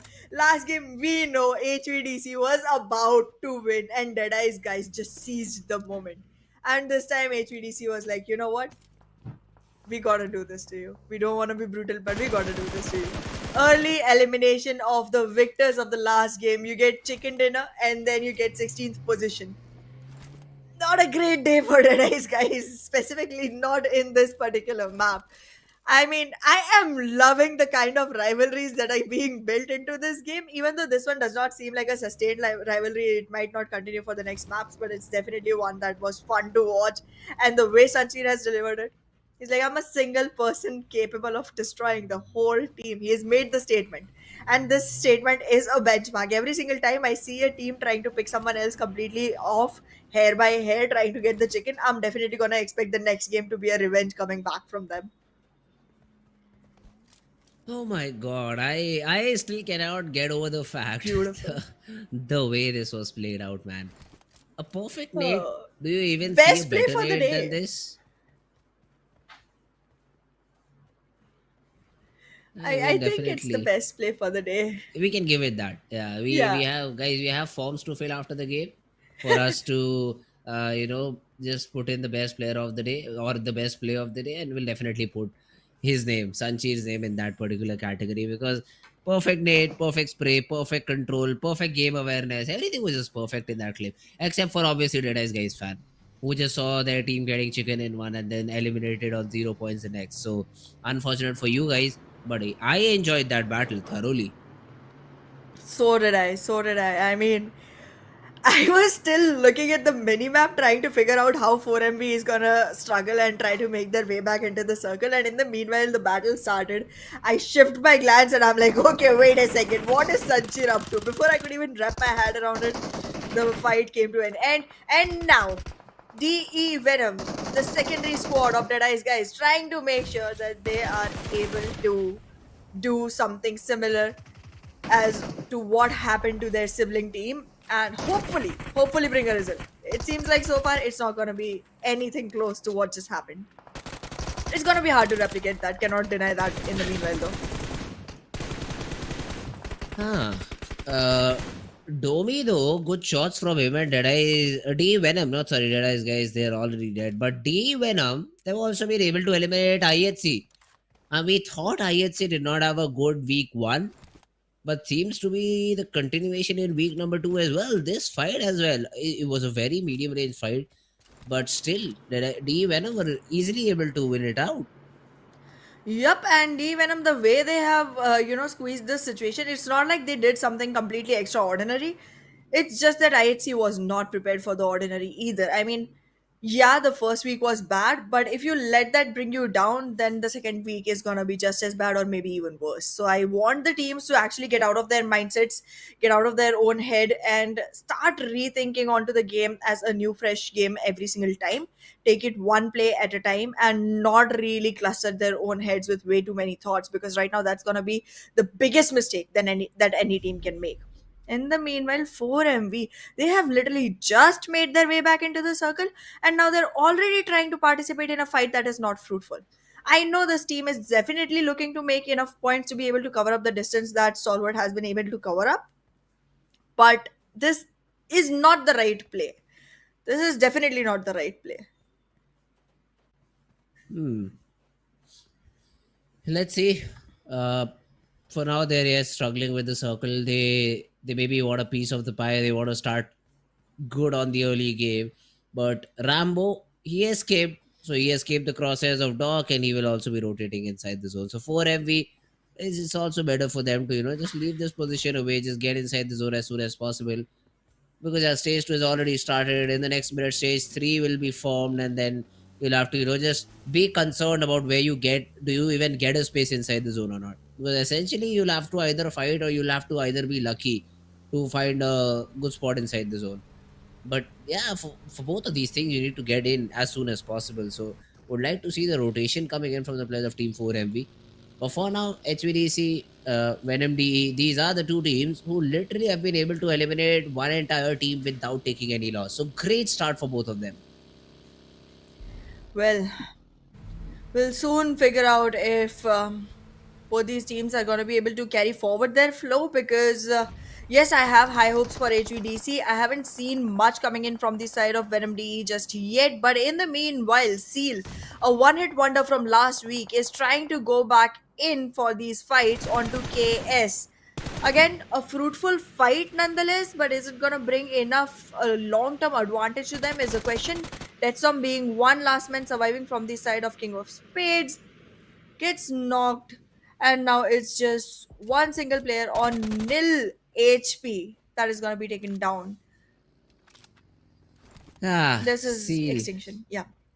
Seal also, starting off good. I thought Kirito and Scooby might just get taken down, but that's not the problem. They will easily be able to reset and get back into the Oh. game. But wait a second. IAWO on the other hand, they were gatekeeping and Kirito essentially falls. So not all that good, huh? For Seal Esports? It's definitely not looking good for Seal. And as of now, according to the positions, Fritz, I do want to say BITX, but then the kind of confidence I have on that team resists me. So I'm just going to go with HVDC instead. This time it's an HVDC. Oh, okay. You go with HVDC, I go with 4MB. I just have a That was my feeling. second choice. Yeah, and my first choice was HVDC, but because you went with HVDC, so I had to go with some random team, and 4MB just popped in my mind. So Wow, that's random team, huh? that. I know, but Since when this is is the 4MB a confidence. random team? If Stalwarts were there, I would have picked up Stalwart Esports, but then 4MB just randomly came to my mind because we just saw them all the four players hungry for frag, and yeah, that's probably the reason I'm just going with that particular team. So yeah, So we had 4MB on my similar in my predictions eyes. overall. For this game, yes. Considering the Yeah, zone 2, so the zone 2 is in a very difficult spot. Neither of true. these teams seem very good. STFL cannot predict them. They're so unpredictable that even if they have a great position inside the zone, they just rush outside of it. I've seen things like those happen. So just staying with the focus teams over here and hoping for the best possible result. Well, Aero already got knocked from the side of HVDC, the solo pioneer who mainly takes the most heavy lifting into his own hands. And in the meanwhile, 4MB secured a frag for themselves. Like they've been able to convert knocks, and those knocks will soon be converted into frags as well. Because Seal not only is taking damage from 4MB and stronger fake love, they are themselves also losing their own life by their own hands. So does not look very difficult. And yeah, there it is. Seal completely sealed off of this game. And now, in the current situation, it seems like HVDC is not gonna have much survival rate either. So it seems like your choice is a good choice. Yeah, I really hope so. DE Venom, though, they're into another fight. And yeah, this is against HVDC, so they'll have to be careful. And there we have it. For a second, I thought I'll have to change the tone that was there in my voice. But yeah, finally, DE Venom, they were easily able to eliminate HVDC. So there goes another prediction down the drain. That's why I always choose the trustworthy players. Thank God you chose HVDC. But yeah, that's another team being eliminated, and 4MB moving towards the player Way of too team far. STFL to take them down. Absolutely, but they are so far away from the circle. This whole game has been a chase situation for 4MB. Every single time, all I've seen this team try to do is get back into the circle. This time again, we have great hopes from people for the side of DRS. Let's see if they are going to be able to carry this forward this time around. I've seen Oh, multiple games that go that way, but none of them actually go out to a reward, except for the one time when I predicted it. But yeah, going back, 4MB once in a as well, blue moon. losing players right now. Buddy, we both are in a bad situation. No, I really don't want to get these correct predictions because for me, all of these teams are winners in my eyes because they are Oh, able to, wow. get over, yeah, all the Uh diplomatic huh. talk. But yeah, I prediction. What will I get? Getting a correct prediction. No banter with you. That does not seem fun. So let it be zero. Let it be zero. I don't care. I don't mind. But yeah, I just want good gameplay to be shown to all our audience for which they're here. And for now, it's only Venom DE and 4MV, who've shown us that sort of a game, because 4 frags for 4MV, 9 for Venom D. And yeah, my prediction is still surviving, unlike the one of my co-casters. So I'm happy about that too. Cannot blame me for being happy. But how lucky are you that I picked HVDC because you had them as your first choice as well. No, that's where you're wrong. It's Ah, you unlucky that literally you said it. picked It sounds on the HUDC. internet. It's unlucky that you picked HUDC. If I would have picked them, they would have eliminated Venom D. That's what I'm saying. But yeah, meanwhile, 4MB, they just went in and eliminated STFL.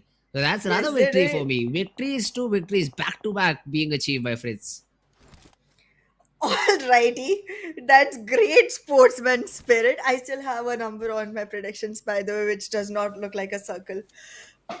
Anyways, anyways, in the meanwhile, let's focus on what's going on in the map right now. JMEX, a team that has been giving zero results so far, finally comes back into action and takes down Raw Officials. Now, 2 players on the side of Raw Officials, 4 from the side of JMEX, and all looking in a healthy state. This is definitely a JMAX type of war, and they might be able to squeeze this in. But then again, I feel like this team is one of the very scared ones that do not really try to participate in fights just by themselves. It's when the fight walks to them that they invest in. Mhm. But the bold team that I can see right now is going to be IAW. Who is No, messing with 4MV? Octopus is in a very weird spot too. I mean, Yeah. except for this Lamborghini, it does not have any cover. So it's better to just get away from this position as soon as possible. Otherwise, his vehicle might just get blasted. With him being inside too, that wouldn't be a fun time. And yeah, Octopus comes out of it. 4M, we've got the zone. But IAW, they will definitely be in a lot of trouble. Well, trouble is something that IW has become used to of because they've had a very troublesome week last week. However, did manage to walk into the What? top 12 somehow, and this time might be doing the same. But in the meanwhile, the barrage of bullets that has come in, still no damage exchanged, no connections made, but Domain going in for a flank, considering taking Dog down from behind, and now is in the crosshair of Dog, and Dog wins the Wow. fight. Domain, you uselessly losing your life over something you knew wasn't in your favor. Yeah, and now Wolfis is following in the same steps. He wants to take this fight. Little does he know that there's cover fire and then there's Doc in your face. That's how 4MB love to take battles. That's how 4MB loves to win fight. The Doc knows his limits. He knows he cannot over-aggress in that scenario because first of all they're not inside the zone. Plus him being so aggressive, they cannot afford to lose him out. So just falling back. I hate as well. As soon as they lose a player, they go in for damage control, but then they also fall back, which is a good decision. But now the problem is the only 3 teams outside the zone are I8, 4MV, and D Venom, I think. So getting inside the zone is going to be the biggest challenge for all these teams over here. As of now, I think Bad Intentions is also gonna have some time before they're actually inside the zone. They have acquired a shack though. There's gonna be great cover for the team walking in because that's the only building of survival that's inside the zone as of now. And Raw Officials, they have vehicles, they're going in for a longer rotation. So it's gonna take slightly more time, but yeah, they're gonna be inside the circle soon enough as well. Yes, the hardest choice is gonna be for 4MB and IAWO, both deciding to recede from the fight, walk back into the circle first, and prioritizing the natural calamity over the human artificial bullet fired one. But yeah. Oh, wait a second. Raw officials. What? That's a good frag to find, but they've lost 2. And Praveen is Yeah. also down on the ground, so reviving, I don't think so. Sky is very interested unless Praveen is able to crawl his way all the way back up here. Yeah, that's also not happening because JMEX have his number.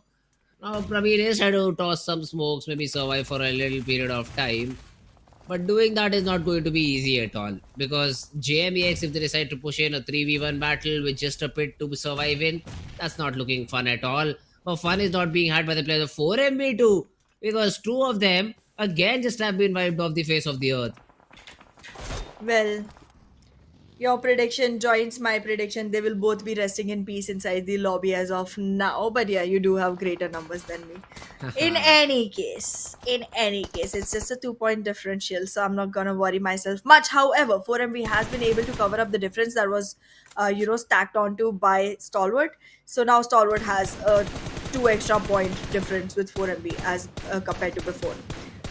In the meanwhile, though, JMEX, very silent, subtle, very simple onto this fight, not trying to complicate things much, just shooting bullets, looking at the targets, pinching them up, making the best of it. Nothing extraordinary, but still a fight that's in their favor. Even though the zone is going to be pushing on to be BITX CMF. Hmm. IAW though, just uh, just try to survive. There was an assault coming in from the players of 4MA, which they were able to deal with very easily. I'd say, or not very easily, because I do see them losing a little bit of players in the process. So it's only Viper and Octopus surviving. They lost 2 players in that battle, but now are being pinched upon by the players of Team Mabetex Esports. So Leo, Desert, Giro, all these 3 players, they just have an eye on the players of IAWO, and they wouldn't let them escape.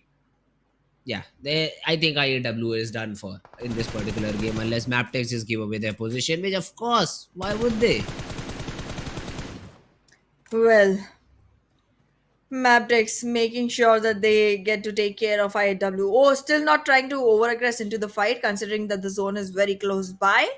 They are trying to get back into the circle, and currently, if you take a look at the circle, my friend, Fritz, it seems like NBeSports is looking good. Yeah, NBeSports is definitely looking in a good spot till now, but the only problem is they do not have any number of frags. So if they can True just that. improve on that, that'll be a great thing for them. Meanwhile, SKYLIGHTZ Gaming, they want to just push it out to the players of JMEX and just gather up the frags that they have. And orange, lucky guy, but AJ Ora even just finally connects a bullet and gets that player down too. Oh, that's a question on your driving skills, man. But it's okay because now you've lost your life anyway, so it does not even matter for you to regret about your mistakes in this game. You can though hopefully improve in the next upcoming game. But yes, JMEX from a team which had all 4 players surviving, they've just fallen with 2 different players now. Let's see how JMEX carries forward because again, oh, never mind. Never mind. They're again in crosshairs of a team. They're again gonna be under danger, and they do not really, hold a forte in getting out of danger on their own. However, one of the two teams that is aiming onto them is gonna be Bad Intentions, so that's not gonna be very hard to fight off against. But SKYLIGHTZ Gaming is danger. So let's see how that fight goes ahead. In the meanwhile, SKYLIGHTZ Gaming loses one player to NBeSports. That knock, if it's confirmed, then SKYLIGHTZ Gaming is gonna be in trouble. Oh, Knight though went for a great spray over there, was even able to get one, but then the trade is there. So Frag will essentially be able to trade one of the players out, but now he's trying to maybe create a different angle, or is he trying to take down 90 Oh, degree? He got spotted, but the run over was not there. But he still is getting third partied from wow. behind. And Frag uses the smoke perfectly, eliminates the player just to be taken down by the players of Team Mabetex. So yeah, third parties after third parties, but it is Mabetex who are able to come out on top. Suddenly, the audience and DRS both looking very promising. With the amount of frag points that DRS has acquired, with the amount of players that they survive with, and the number of votes that came in their favor, this might very well be one of those matches where they are able to make their fans happy and delighted for that constant support, even after the way the first week went. But so far, I still feel like NB Esports is going to be holding a better position into this particular circle. SKYLIGHTZ Gaming, though, look at the separation between players. It is a 2-1 split that we can see onto SKYLIGHTZ Gaming. The rest of the two players are trying to cruise their way onto Mafia Ninja and regroup. They finally come together, and this makes situation slightly better. But do you think Mabetex Esports is even going to be able to make their way into the circle? That's the biggest question. I mean, they just have been pinned down by the players of Team DRS, and random sprays were just bound to be connected, and that's exactly what happens. DRS get all the frags that they needed in that position, but they only have 4, and somehow all their 4 players are still surviving. So that's I mean, even though if they're able to get a chicken, they need at least 10 frags to make it look good. And are there 10 frags available? NBeSports are in the game too. So 4 plus 3, 7 more. Yeah, obviously. So they really need to take all these battles to make this game worthwhile. And let's see if, first of all, they're able to overcome the first obstacle of Team NBeSports, which is heading their way. Well, we'll surely find out what the plans look like, because for DRS, I feel like so far, even if they are able to seal this game with only 9 frags, they're gonna equalize the points alongside alongside Deadeye's guys. And the fact is gonna be that Deadeye's guys has played 2 games and DRS has only played one. So they might still be in a good enough position if they win this one with only 9 frags. But then again, 9 frags is gonna be the total that they require for themselves. But we'll soon find out what goes on for this team. As of Delta now, the is first position rotating. is open for taking. Yeah, he is. Delta is rotating, but no one was covering for him. So I'm surprised to see that. Now, DRS, do they have information about the remaining 2 players? It is safe to assume that there's a team in compound. Done. Perfect prediction, perfectly set. So that's something that DRS will expect. But SKYLIGHTZ Gaming is quite a bit in open. Now they do have a rage, which will be in their favor. Plus, if they're able to get a few knocks, NBeSports might also get interested. So even though the zone is sort of in the favor of DRS, I'd still say NBeSports have the upper hand in the entire game. Well, let's see. Because so far, considering the positioning of NB Esports, it definitely looks like that they're going to be on a much better situation, unless they are already bombarded by both of these teams, considering they will be attracting a lot of attention considering their current position. And that's a lot of considerations that have thrown in into one single sentence, just like the number of players that have been thrown into one single compound by NB Esports. However, the rest of the two teams, I don't think they will be aggressing before they have figured out each other's position. And when it comes to recognizing where the teams are situated, I think NB Esports is going to have the hardest time, because they are already in one of the most suspected positions, and the rest two could be literally anywhere on the remaining area of the map. Huh. I think unless the zone closes, we might not even see a fight happening, because all these teams are playing it so passively for some reason that they just not even firing shots except for NB. They're the only ones who are taking initiative and trying to get those knocks. But finally, Rules, he's able to get that knock. Now that should be the green signal. Considering it's a compound, DRS could really push in, but also wouldn't make sense because you know that there's a team on the left hand side hill. So you might get third party. So that's again a great decision made by DRS to not just push in, still stay afloat in this battle. But in the next 15 seconds, and after that 10 more seconds add to it, we'll have the final zone. Now, no, I cannot see anybody near the center of the zone till now. So all of these teams on the edge will have to move out. And I'd say the most advantageous team would be SKYLIGHTZ Gaming, because they just have a little bit of cover to work with. The ridges and the trees, that will help them move closer towards the center, when team DRS and NBeSports would be forced to fight it amongst themselves. Well, these two teams are definitely going to have a battle on their hands, a bloodbath on their hands. In the meanwhile, Sekujin will definitely need the revival to come in for Nah, his it's not favor, coming. and the circle definitely has to be merciful onto NB. Wait a second. Okay. Never mind me. Never mind me at all. Because NB Esports is losing grip, and so is DRS. Why do I feel like SKYLIGHTZ Gaming is gonna be skyrocketing onto the top with the winner chicken dinner joint attached to their name? Currently, it DRS still seems has the like, opportunity. yeah, like currently it seems like complete information has been fed onto SKYLIGHTZ Gaming. They're capturing frags one after the other.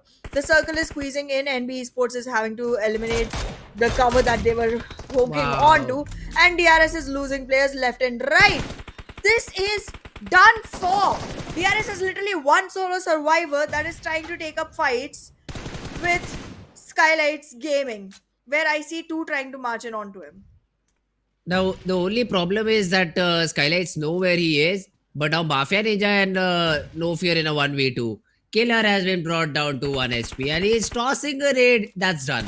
The game's done, and SKYLIGHTZ Gaming will be the ones coming out on top. Or maybe no, wait a second. Killer just Wait. gets another frag. I thought that Nate would just do it to him, but he Why are survived. you and even pops the first aid and also has a nade.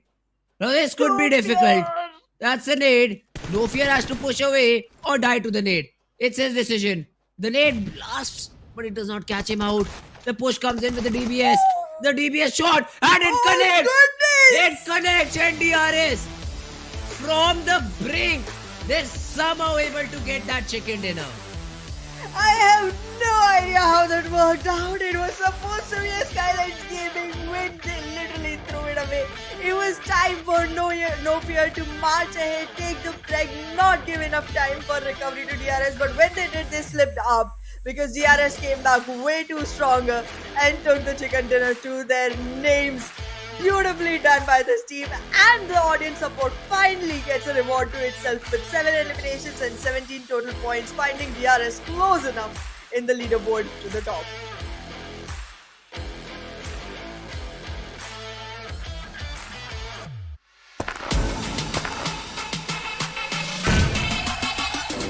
Make it clap.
Hello and welcome back everyone to PMPL SA 2023 Fall Season. I'm your host Anna, and with me on desk we have Fritz.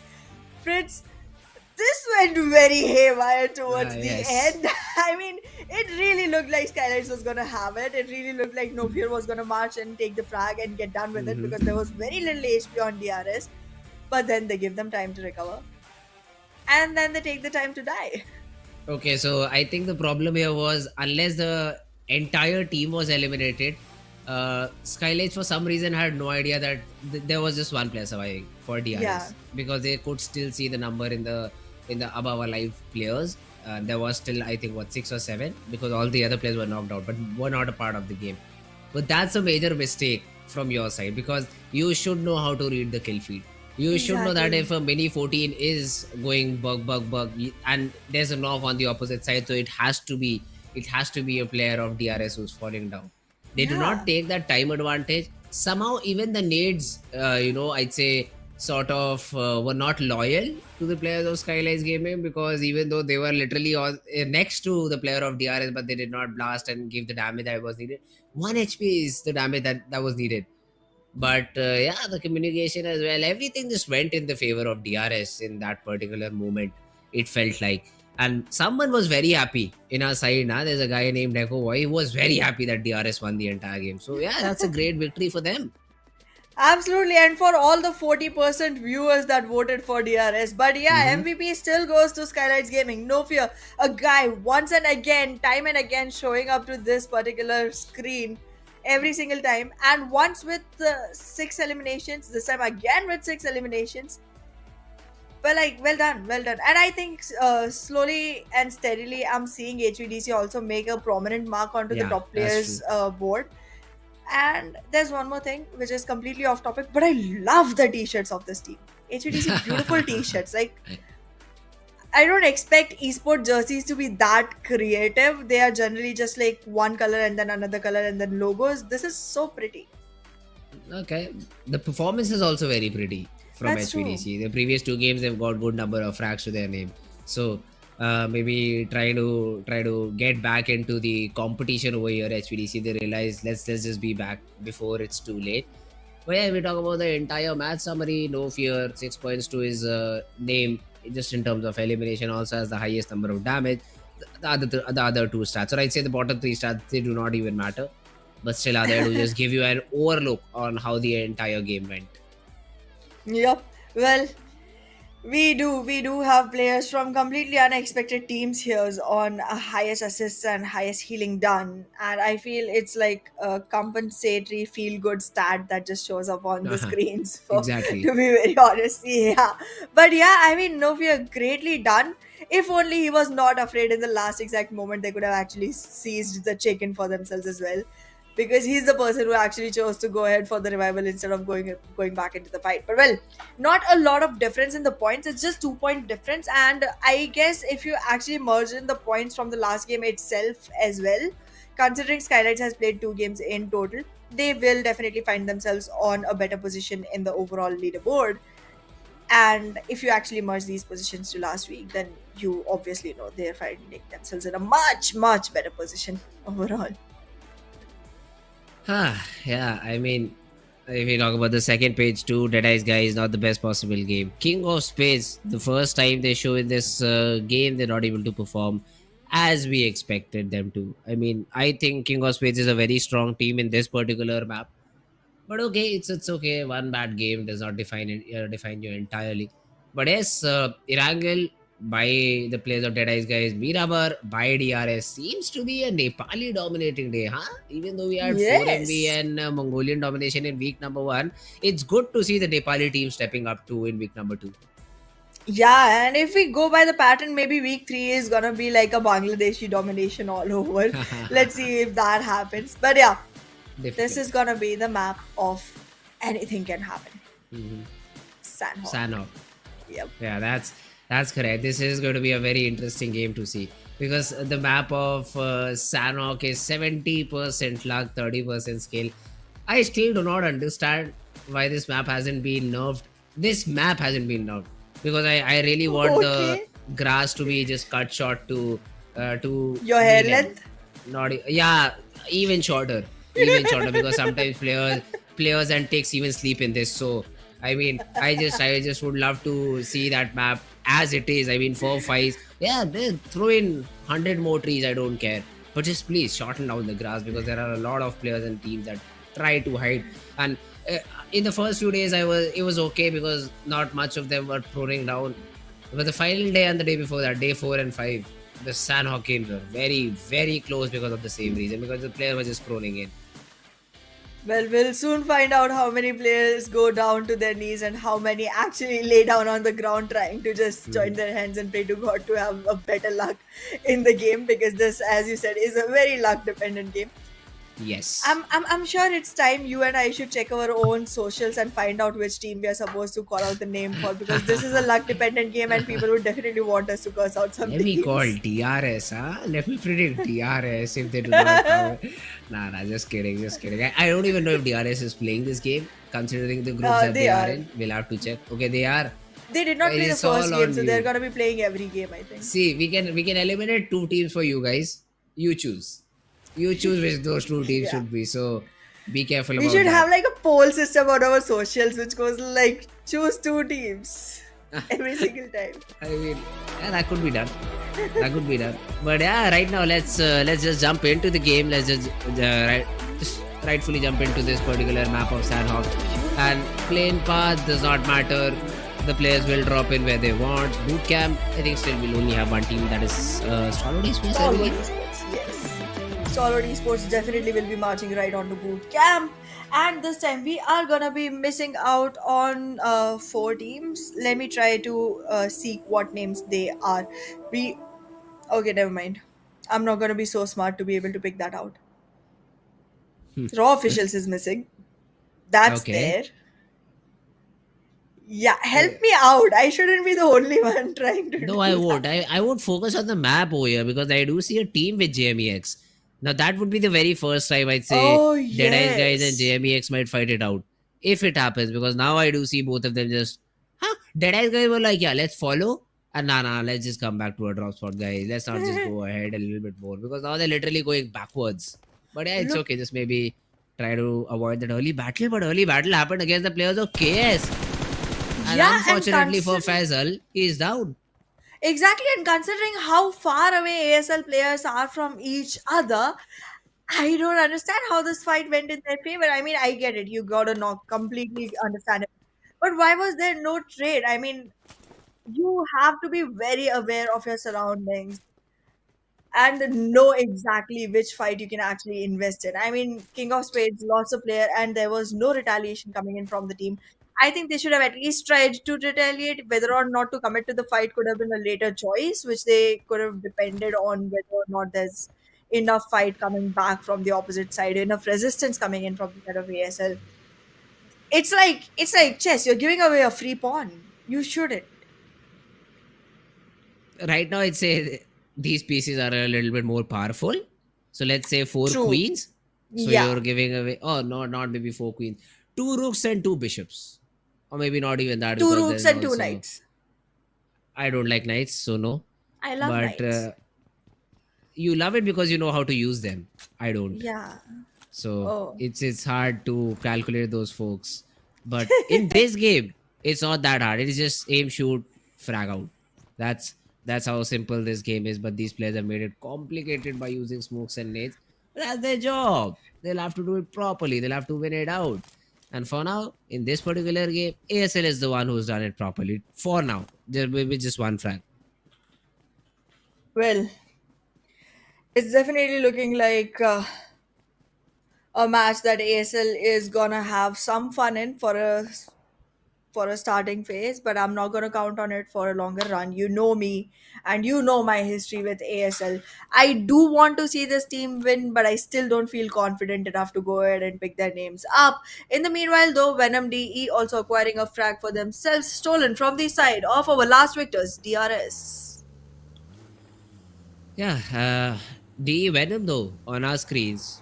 Yeah, so they also don't have a problem early on, and they've been able to also get one frag. So that's a good thing for the side of Team DE Venom. And for some reason they do have two big vehicles that they're hoping to rotate in. I think, which is not a Why? very fun thing to do in this map because these Exactly. vehicles could be heard from a mile away and you can get shot from three different angles and you won't even know it. But I think that's just for the early few zones. As soon as that one hard shift zone that Sanhok is infamous for happens, they'll probably ditch the vehicles and then be on their foot. Yep. Considering it's Sanhok and it's tiny, and considering that we're not seeing any fights happen right now, I want to pick a leaf from your book, Fritz. Like the way you were Hmm. trying to compare, Livik with Miramar the last time. Let me put into perspective Sanhok with Miramar. Even though these both are maps that people have generally played a lot on, here's the thing. Miramar is a 8 by 8 with huge land area and very little water area. So Sanhok is literally one fourth of it, and that too with a lot of water area. And in that, I see 4MB drowning right now, drowning in their own blood. That nade is gonna land good enough, but still not deal any damage. Baron survives the fight. And now Doc needs revival, but he's gonna have enough time to be attended to. In the meanwhile, DRS SKYLIGHTZ is one player that they have to deal with. I feel like two players are going to be trying to flank around. That's going to be East and Apex, and if they're able to do it correctly, Doc will have revival in no time. Oh, Seal. Huh. Let's see. 4MV though seem to be in a little bit of a troublesome situation. A player has been knocked out, although for one player they use four smokes to get that revival, so you won't have a lot of information about where that guy is. But meanwhile, I see Scooby on my screen, but Kirito or Soulless, I think. Soulless, yes. Soulless has been knocked and finished off. What is this split coming in from the players of SEAL Esports? How do they not even get that revival onto Soulless? No idea, man. HVDC is just going berserks onto all the teams that they find in their way. This is the third game that HVDC is going to be playing. They have only one more to go forward with, which is going to be the last map of the day, which is going to be another Erangel. But let's see if this team is able to acquire themselves the kind of spot that they really want, because the last map they literally ended up on the ninth position. They have the right amount of aggression, the right amount of fights that they want to take their way, but the survival definitely is not something that they are being able to capitalize on. And also my prediction is not helping them either. because that's another curse that gets in their way. So let's see if Sanhok is gonna be a different day, because Seal right now is retaliating pretty well. Two players have been knocked out. Third is already on low HP, and the nade will go right onto spot, making it literally a one player surviving on the side of HVDC. Sad start, Sanchir. I mean, he's a good player. He can actually do a 1v4, but is that going to be a repeated history? Well, that's the question, huh? That's the biggest question over here. And this time he has to step up, but it's not going to be easy. It's not going to be easy at all. And let's see how does he want to play this one. Out, stands up, gives away his location. No damage dealt onto the player of Seal. 1v1, the DVS is out. The M4 will finally be able to at least do it for now. He gets that frag and eliminates another player of Seal Esports. I am surprised on how the M4 wins against DBS in a close range battle, but so be it. So be it. However, the amount of HP he has on himself is not going to be very helpful to Sanchir as of now. Does have to make sure that the nades land right, but they don't. And Kirito is going to have a fun time trying to run around the whole area, scope out the right position, find out the right opening, and then knock open the heads of Sanchir. Easily done by that guy. And now it's all down to Kirito, who also falls. So you call upon Sanchir and he delivers. That's what this guy has done. That's a great job. That's really a great job overall. I would love to see some more performance from this guy. Now Venom in a 1v1 battle. He will get one knock and probably the confirmation too. But then RNG steps in, gets the trade.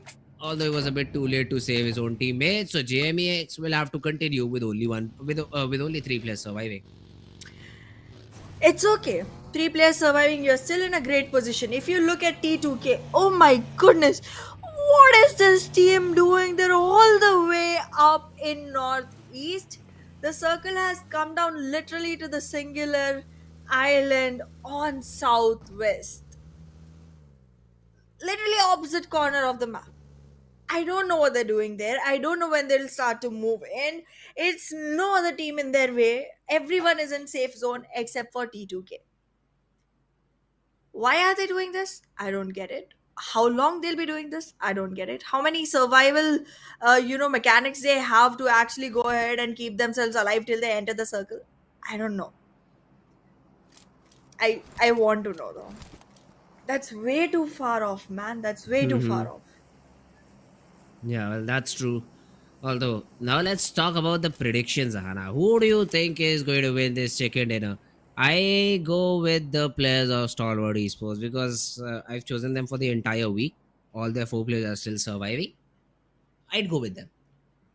See, I am pretty excited about Stalwart to actually go ahead and seize the week, but I'm gonna stay loyal to 4MB. Just following what the producer says, huh? No prediction of You did the same thing. Okay. No, but I called it out in the map of Miramar. I also called it out in the beginning itself that I'm sticking to 4MB for the whole week. Come on. No, you did not. I did. I don't remember it. Show me the clip. I called it in You game. should check out the clip. It is on the internet. You can go ahead and find it out. You should provide it to me because you need to prove the point. But hey, I don't need to prove anything to you, buddy. You can go ahead and live in your illusionistic world. Nope. Not happening. I won't agree. You're just following what the producer says. But if we talk about the game, the players aren't. The players aren't. So we'll have to let them play. Wait a second. T2K made it back. Somehow they made it back. They're all the way near caves and they're gonna be able to make it into the circle. I don't know why they took so long. But now that they're here, let's get the party started. Yeah, T2K. Okay, I did not see that thing happening, but would like to see now how do they continue this game from here on. Now SKYLIGHTZ Gaming, all 4 players surviving. For some reason, I see a lot of vehicles being used in this Sanhok this time around, which does not amuse me because surprisingly many, yeah. Because this is a harmful thing to do. So No Fear thinks he's all alone. For now, he is all alone. That's well and good. But what about if a player was hiding behind just this rock and he steps up with the DBS and shoots you because he exactly knew that you do not know his location and you will be punished for that. So they just have to take these little things into consideration maybe, and let's see if they do it in the next few circles and the next few zones. Before now, yeah, the circle has gone all the way down south. Okay, now this is again another interesting zone because that this has gone on the wrong side of Painan. So usually we saw a circle that usually ended on the main island, but this is a new one towards Nakham. Now this is interesting. Would love to see how these teams explore this part of the map. Well, definitely, the teams are gonna have quite some fun trying to navigate, and in the meanwhile, NBeSports will be the one that misses out on all the fun parts of the game. And there it goes, the vehicle will get busted out as well, and Sekujin, being the last player surviving from the side of NBeSports, will get taken down as well. Yetauta having fun with the numbers on his frag feed, with 3 added to the total 5 of defeats that the team has. But yeah, as of now, ASL still trying to find their way back in. Not going to be a difficult situation. There's enough real estate inside the circle for the teams to survive into. And JMEX is going to be one team that does not make it. Because as of now, T2K is already firing onto them. DRS is very close by and wants to have every single piece of the pie because they are slightly struggling. First week, not a very good week. Second week, starting okay, but should be much better soon enough if they want to survive. Let's see though this time around. If we talk about I8, they are in this battle against the players of team ASL, and 2 of the players of ASL are down. I8, they really do have a very big advantage considering the height that they have. The only thing is, do they toss nades over here? Because I think Assassin's position is known, and as soon as he peeks out, he just might get taken down. Yeah, that's exactly what happens. Domain gets it off angle, gets that job, gets the frag, gets the job done, and it's all down to Chari from ASL. Well, ASL does not have much opening for themselves. IAW, however, are still struggling slightly with the zone, so they will have to move as fast as possible. It's not a very pretty situation for them, losing HP in the process while trying to take this fight. In the meanwhile, if there is a revival that comes in from the side of ASL, they're going to find themselves in a much better position. Illuminate has Woofus and Octopus both trying to make their way to march right onto ASL. Alongside them comes Domain for the support. This shack is gonna be bombarded and nobody will be able to make it out alive. Domain still spraying out, wants to take down that final frag onto Chari too. But that hasn't been the case till now. The molly does not even land. But all the Woofus is already closed in the distance and this should be done. Now this molly is for sure connecting and then the cover fire should be there from behind. But what? Wow. He still is able to confirm that frag onto Woofus. Now that's a mistake. That's a big mistake from Domain because their players won't be able to survive. And the same can be said for the players of King of Spades. XOX is the last one surviving in this battle. AJ Ohura, if he gets that final frag, that will mark the end of King of Spades. XOX. Pushed up to the rock. The shotgun is out. The UMP won't be able to do much as a support arrives for the players of SKYLIGHTZ Gaming. Good job, SKYLIGHTZ. Also get 3. Also find 3. No problem whatsoever. Absolutely no losses in the process, with all 3 making it alive. All 4 actually making it alive while taking 3 frags to the name. Good position for SKYLIGHTZ Gaming, but for once, Fritz, both of our predictions survive. And they're going to be making it long and good because Stalwart Esports easily is going to be making it into the circle. It's all the way towards the east, very close to semi-Painan, like half of Painan is still inside the circle. And Stalwart Esports is going to have an easy way in. 4MV still acquiring the center of the circle. Both the teams in great position, great situation. But the fight, however, is happening between DRS and DEADEYES, guys. These 2 teams both have a chicken to the name. Both are trying to get one more. Although if you talk about the top team till now, it's Leo, surprisingly. Yeah. 5 frags to their name, but it has been the case for a very long period of time where Leo is able to get quite good numbers, but are essentially not able to close the game. But over here, we see Doc from, Why did I think, talk about 4MV, someone's prediction probably, just being taken down one by one. A little bit unfortunate because he was maybe trying to rotate and got caught off guard in that situation. But let's see if the cover fire from the players in terms of getting the revenge is present or not.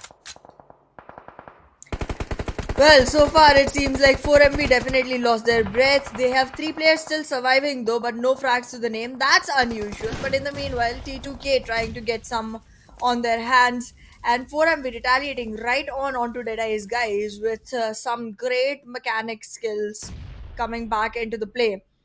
However, Stalwart Esports in the meanwhile with Leo make sure that they are able to eliminate the whole squad, and with 4 frags to the name acquire the top spot on the leaderboard. Good job by your team. That's true. Good job done by them. And now let's see how do they continue. That's my biggest question over here. Now T2K Turu Love. For now, just hoping that he does not get spotted out by any team. DRS though, one by one, are being eliminated. Killer goes out because of the zone. Although the spray was there from the players of Deadeye's guys. Apex being subjected to an 8. Needs to move away, needs to get away from that spot. Otherwise, he'll be taking a lot of damage onto himself. Well, soaking so much damage is not going to be pretty useful. So let's see how far these teams are able to carry themselves with that much bullet holes onto their bodies. But in the meanwhile, IHC is trying to acquire a great spot into the circle. Look at their position. They have nothing to worry about. They're completely in a chill zone, chill situation. However, HVDC and SKYLIGHTZ Gaming are gonna be in a battle soon enough. In the meanwhile, Deadeye's guys trying to make sure that the one who has Deadeye is gonna be 4MB. How is Apex surviving? Is he the guy from Matrix? He just dodged all those bullets by just surviving with 1 HP. Yeah, I get it. There was some cover fire from his teammate, but he ran what, like 100 meters? He just dashed towards the compound, moving left, right, jiggle, just somehow he makes it to the compound without getting knocked out. That's a little bit fortunate, I'd say, for that particular team. Yup, Apex's money don't jiggle, he does. Oh, But yeah. But yeah, Apex has always been the one person who survives way too much for the side of 4MB, and this time inside the circle there's this one single area that has building structures, and that is acquired by 4MB. Great position for the team, but in the meanwhile the one team that does not have any position or any standing into the game going forward is gonna be T2K. A lot of barrage of bullets getting fired onto them. XMPL not gonna be able to survive. Jane will also have to somehow get out of cover soon enough and will not have a great time doing that. And now, finally, the tables get turned and my team attacks your team and action gets taken down. Yeah, but on the other hand, Deadeye's guys have also been throwing in some shots onto SKYLIGHTZ Gaming. Although Deadeye's guys need to realize that they are the ones coming from a very upsided hill. And if they shoot even a single bullet, everyone down below will shoot back at them.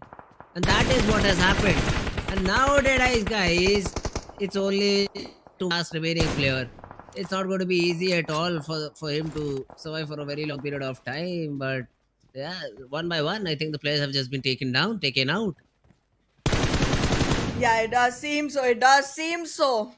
T2K, DRS, both in a fight and a third-party advantage that SKYLIGHTZ Gaming is capitalizing on in the meanwhile. From literally across the circle, completely from the opposite side of it, SKYLIGHTZ Gaming still makes a good mark. In the meanwhile, Stalwart Esports, your team literally just wants to battle me for no reason at all, and in a position where they cannot really convert it into a victory just yet.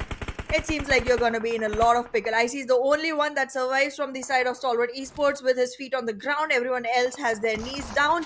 And Apex, the guy from Matrix that was surviving for really long, gets taken down from 4MB as well. Now it's a 2v1 situation in which if 4MB does not confirm the kills, they're not going to be in a good position. However, Stalwart Esports literally surviving on one single HP, get taken down off of the map, putting 4MB on third position, but with only 2 players surviving. Yeah, but they're still third partying, right? So we've seen a lot of games where 4MB with very less number of players are still able to convert it. And this could be one of those games. Unless IHC can say something about it. SKYLIGHTZ have been taken out. That's another elimination probably heading our way. But in the top 4 teams, we do have IHC, 4MB, SKYLIGHTZ and Deadeye's guys. All of these teams remaining just with 1 player each, except for 4MB and IHC, who have 4 and 2 respectively. But let's see, SKYLIGHTZ spotted down, AJ Hora goes down, eliminated. It's all down to Deadeye's guys versus IHC versus Team 4MB for the chicken dinner battle. Absolutely. I'm pretty sure that the top two situation is gonna be between IHC and 4MB, because there is guys there is definitely gonna be spotted out soon enough. He's still trying to go aggressive, and Sussex with those bullets being shot onto IHC is gonna be giving away his position. 4MB with the cover can actually hold their ground without getting into fights just yet, and hopefully Sussex will be able to help them by getting a couple of frags to the name. But I don't expect that anymore. He has lost his HP. The circle is pushing in. Sussex gets taken down. Now it's a 2v4 situation between IHC and 4MV. The top two teams for the game. How far can they go? There's a lot of damage that has been soaked in by East. But I do want to know how much medications does he have. Right now, the problem with IHC is they do not know which compounds exactly are taken under 4MB control. However, considering the circle has already shifted, 4MB is not going to have an easy time trying to take the fight. They want to give a resultant as quickly as possible. Otherwise, survival will be difficult. East gets taken down.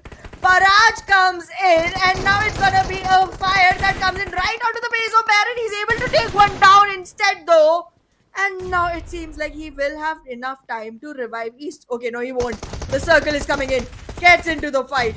Gets taken down as well. IHC with the chicken dinner. Defeating 4MB in the process. Final obstacle. The final obstacle just gets taken care of, and ISC they end this game on a higher note. They get that chicken dinner in this map of Sanhok, and although even the zone was in a very difficult spot, they still are able to get that conversion with the total of 8 elimination and 18 points. IHC, they performed in a good fashion.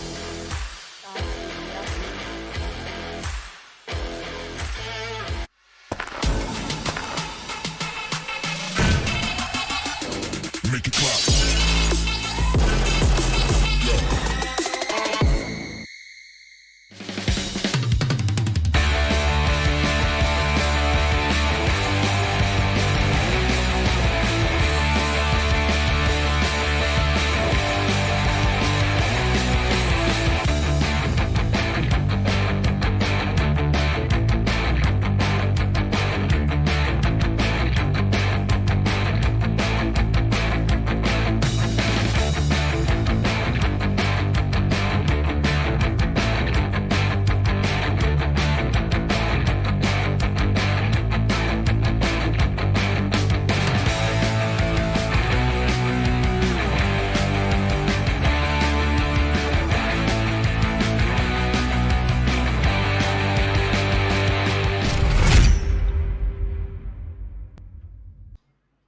Hello and welcome back everyone to PMPL SA 2023 Fall Season. I'm your host Anna, and with me on desk is Spades. This has been a fun ride. Yes. Close battle. Definitely. I mean, I still cannot comprehend how did 4MB survive for so long. Bad position, bad number of players, but still were able to get out of dodge. But great job done by them. Not taking away anything. I mean, they almost were able to beat the players of IHC too if the zone was with them a little bit. Exactly. If IHC were forced to move, a 2v4 is always difficult to convert, and especially Not for against a 4MB. team. Hey, come on. They had shotguns for say, and the second weapon was out of bullets too. So that was very difficult for 4MB to convert. But you just want a prediction to be correct. I get you. I No, get you, I but mean, that's not the case. you just said you are still not able to wrap your head around how 4MB still survived. I am not able to wrap Yes. my head around how they didn't win. I think they could have. I literally think they could That have. I first could have fight had like against the very first fight where they lost one player against DEADEYES guys, they should have lost two. Apex should have been out of the game. And after Apex, because he just dodged. I mean, DEADEYES guys just whipped a lot of their shots. There's no complaints about that. They just should have been able to take him down there. And if basically Apex dies, then that fight against Stalwart Esports wouldn't be won by a 4MB. It would have been a 2v4. So everything just went in the favor of 4MB because they were a little bit lucky. They were lucky in that situation to just survive with all the three players surviving. But yeah, great job done by them. Top two again. This is what 4MB is known for. They always, from a bad situation, they're able to convert good number of points for themselves, and that is exactly what they've done here. Baron getting 3 eliminations, Sanchil getting 3 eliminations in the entire game. Although again we see another representative from HBDC. they've been having some good games over here, I'd say. Absolutely, absolutely. And I mean, SKYLIGHTZ Gaming not very far behind either. He has literally 4 frags, but the damage is way too low, so No Fear does not Hmm. make it into the top MVP of the particular game. But yeah, still survives onto the top players and in the match summary as well as the person with highest eliminations. But Baron, yeah, I mean, this is the name we were missing for a really long time. We would see one or the other player from 4MV step up every single time onto the charts. Baron was the one name we were looking out for. Finally, it has arrived. He has announced his entry onto the game. But if we talk about the overall standing, that's what I want to see. That's what I want to see from this particular chart over here. IHC with 8 frags, 18 points overall. DEADEYES got 12. That's another good game. So they ended up with 0 frags, 0 points in the map of Miramar. But then then the third game is also a good one. So DEADEYES guys, just putting themselves out there, saying that yeah, we can still be there in the top charts. Same can be said for SKYLIGHTZ Gaming, another consistent game, 11 points to their name. 4MV Stalwart, they go again hand in hand, 10 points for 4MV, 8 for Stalwart Esports, followed by Leo HVDC, we own Illuminate. Once again, all these teams need to cope up a little bit. 4-5 points won't be enough unless you're able to get chicken every day. Well, we'll find out how it goes because for DRS, only 3 points, not gonna be a great start. Let's see if this is something they're gonna be able to convert because with that one chicken, they have definitely risen a lot of hopes in their fans, and we know there's huge number of DRS fans in our audience. I would definitely want to see this team actually go ahead and secure some great points for themselves. But yeah, in the meanwhile, talking about the way the overall standings look for the first week, DEADEYES guys maintain the first position with 31 total points. SKYLIGHTZ Gaming right behind with 27, and DRS not very far behind on the second week. Still has 20 points, fourth position. Not bad. That's true. They've been playing good, so they do have good number of points. But if you talk about the other page, to DRS for them to just play 2 games and be there is a very good thing to achieve. So I'm really Yep. happy for them. T2K Esports on the other hand with 13 points. Still, all of these teams have one more game to play so that we can count them in the equal footing.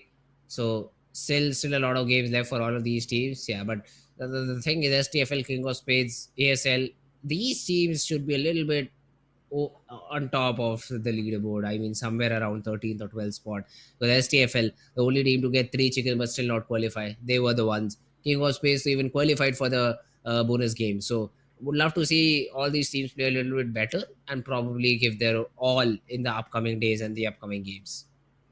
Absolutely. I mean, this time seeing Mabetex Esports all the way on the second page did not really make me happy, Hmm. considering they had started showing up towards the end of the first week, and I felt like this time I'm gonna see them maintain some great momentum for themselves walking into this match, walking into this week, but they're still on second page, and I don't want them to be the late risers every single week, not be the last ones to actually go ahead and show up. So let's see if they're going to be converting any more games going forward. But yes, it's about time, Fritz. Let's It's go. about time. Arena game, that's what I want to see. And let's have a look at which teams are going to be playing this one out because that is something I'm looking forward to. So it is going to be a game between. Come on, let's Two get away with teams. the animation. Stalwart Esports and ASL, I think. Oh, never mind. It's No. IHC and we only Illuminate. Okay, so Yes. that's the game we will be witnessing out over here. We both these teams have qualified, so this is their first time playing against each other. But yeah, let's see. I really hope to see a quick game because that's how TDMs are supposed to be played. With the previous 3 days, all these teams they just took the game to the wire.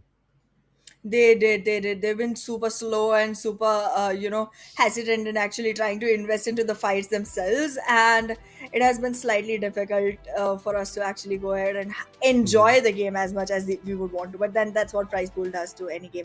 But let's walk into the TDM match and find out how these teams are going to be facing off against each other. Is it going to be a great, fast paced day, or are we going to see some more slow fights? Because we on Illuminate seems like they want to seize the day with no risks at all. Yeah, well, Wadu just has that angle and Godless bent for a wide swing. Wanted to connect the double headshot, wasn't able to do so, just falls back safely. Although Demo is the one to get the early few frags to his name. And Zol with the cover fire. So I8C, they just entirely send the whole squad of I8 back in spawn. Well, I had all the way from back in spawn, try to come back in, try to see some players from the side of IHC, get Alex down. Their hands are already covered in blood. But this time, with one single frag that they've been able to take, they lose two of their own. Yeah, but look at this. Alex just goes in, crowd spam peaks. He's able to take down another player with the Groza. Godless with the AK is able to again assert dominance, and IHC still continue that 5 point lead. Well, there's definitely a lead that IHC is depending on, and right now the lead is going on increasing. It's surmounted all the way to 8 points. That's looking huge difference, and we own Illuminate definitely needs to own this game, own up to their own gameplay and their gunfire as of now. Finally, trying to squeeze the lead down, but in the meanwhile, IHC squeezes two instead, maintaining the 8 point difference that they've created. Yeah, that's correct. Still, it looks like a one-way street right now for IHC, right? So I they do find a frag or two, but then the trades are not there. So the teamwork is a little bit missing in these particular fights, in these battles. Well, yeah, IHC once again they have been reduced. The lead has been reduced to 7 points from 8, I think. But for now, just looking around the area of warehouse, once again the fights they do start. Well, walking right into the warehouse, there is another flag that comes in for the favor of IHC, capitalizing the lead all the way to 10 points this time. It's a double digit lead that they've already acquired and make it 12. IHC is not stopping anywhere. We on Illuminate are In going to their have a spawn. hard time walking down. Yeah, now they're in their spawn. And finally, Vadu is able to take down one of the players, and because of immunity, Wufis survived. Otherwise, he would have also been taken down. But a little bit over aggression, but that's what we love. That's what I love personally in the CDM game. You just dominate in your opponent's spawn and take all of them down. Alex, though, a white swing coming in from Wufis, catches him off guard. The point lead of 12 for a second was reduced to 10. But then again, IHC say, hey guys, come on. We're not letting this slip away from our hands. Well, we'll find out what exactly IHC does because this lead definitely is surmounting all the way to 14 points, and now Self-led, IHC wow. is gonna be seizing. We own Illuminate.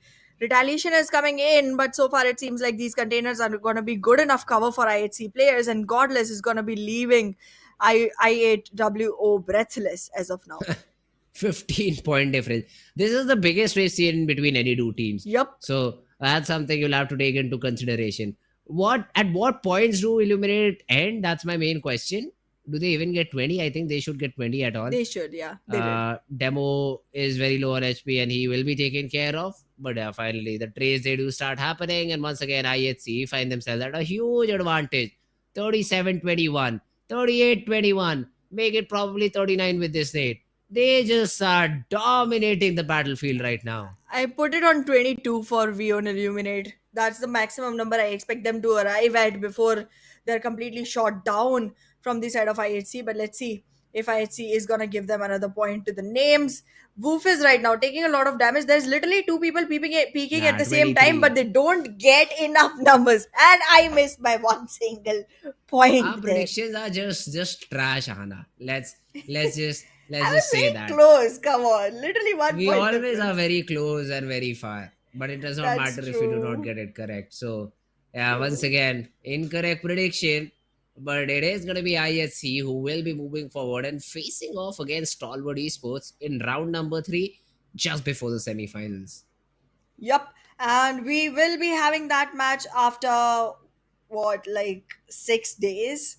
So it's gonna be a long run before you get to see that match. We're first gonna be having the round 2 matches all through and then walking on to the round 3. But yeah, I mean, this was fun. This wasn't as slow as the general matches that were taken by the last 3 days. So pretty Yes. happy about that. I'm pretty happy that one of these teams make it forward and will be pushing the other team to actually go ahead and do the same thing. I'm hoping IHC will be able to challenge Stalwart Esports and try to make Stalwart Esports aggress just as much as they did right now in this particular game.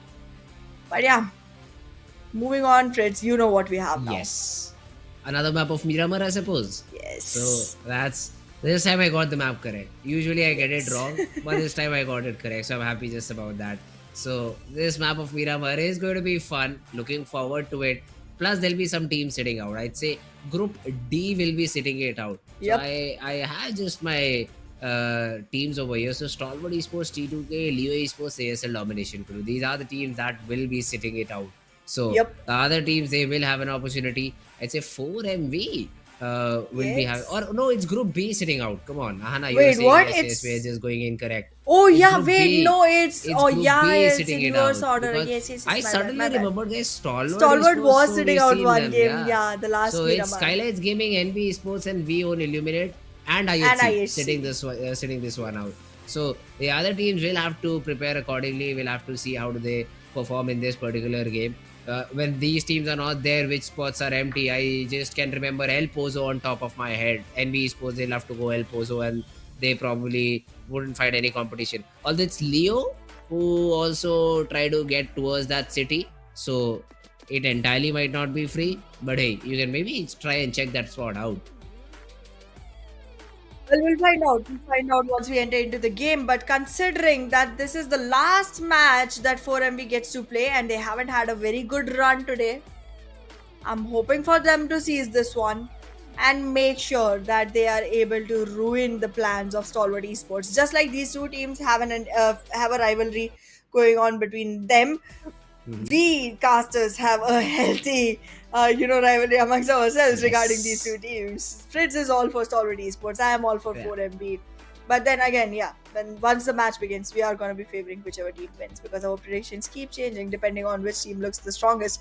And we're always wrong, except for one Yeah, time, and that that's too just for me. Yeah, that's correct. That was a bold prediction too. I mean, and sort of one of the teams throwing it out, so I will still count it at 0. It does not matter to me if the board shows 1. But yeah, it has just been an interesting week the previous time around. Now this week number 2, I'd say Stalwart Esports have the chance. Considering I'm taking a big consideration into play over here that Stalwart will play with the exact same 4 players throughout the week, which might be true, might not be true because the other player were not having as great of a result. So that's what I'd like to see over here. Stalwart Esports sticking with the 4 players, just making sure they have the game time, they have the synergy that they need. Probably they already do. That's why you're just trying in the other 2 players over here. But yeah, for you to be on top in this particular week, these 4 players need to perform, which till now I'd say has been sort of hit or miss. True that. I agree. I agree. But yeah, I feel like for Stalwart to actually go forward without much difficulty is gonna be one Mhm. single thing that they need to keep their minds on, which is do not try to just over aggress in a fight with 4MV in the early points. There are other teams who are also trying to do the same. Let them take that Mhm. responsibility. They're not going to do the best job at it. 4MV will still make it to top 2, but with only 1 or 2 players, it's not going to be the best situation for them. Go ahead and try to focus on your own game in the meanwhile because multiple teams here are trying to beat 4MV down and everyone will be able to do at least something if not everything. So just if you want to be in top, just make sure that you wait for 4MB to get taken down by someone else and then march forward like you are the rulers of the place because once they are down you will be. Yeah, and let's see though this time around how does the players of all of these teams decide to drop in and decide to play this game out. So excited to see how everything pans out. Mabetex already starting their drop towards that Landrilla and Valadimir area. They'll just try to get any sort of loot that they want from these particular spots. Maybe even just jump to Campo Militar because it's inside your radar. But okay, they do not go for it. The plane path is ending somewhere south of Los Leones, maybe Chumacera, or maybe if you Near draw some Los diagonal Egos. lines. So that's where the Los Egos. Near Okay, Los yeah. Egos, So like east I'd of say Los yeah, Egos, King yeah. of Spades is a team that usually loves to go towards the southern island. So maybe Los Egos is a considerable place to be talking about. But yeah, other than that, I think all these teams will be dropping in the different drop locations. Let's see if we do see some early fights happening or not. This time, Stalwart has not followed for 4MV. They are trying to go to their own pick, while 4MV still chooses to go to Chumasera.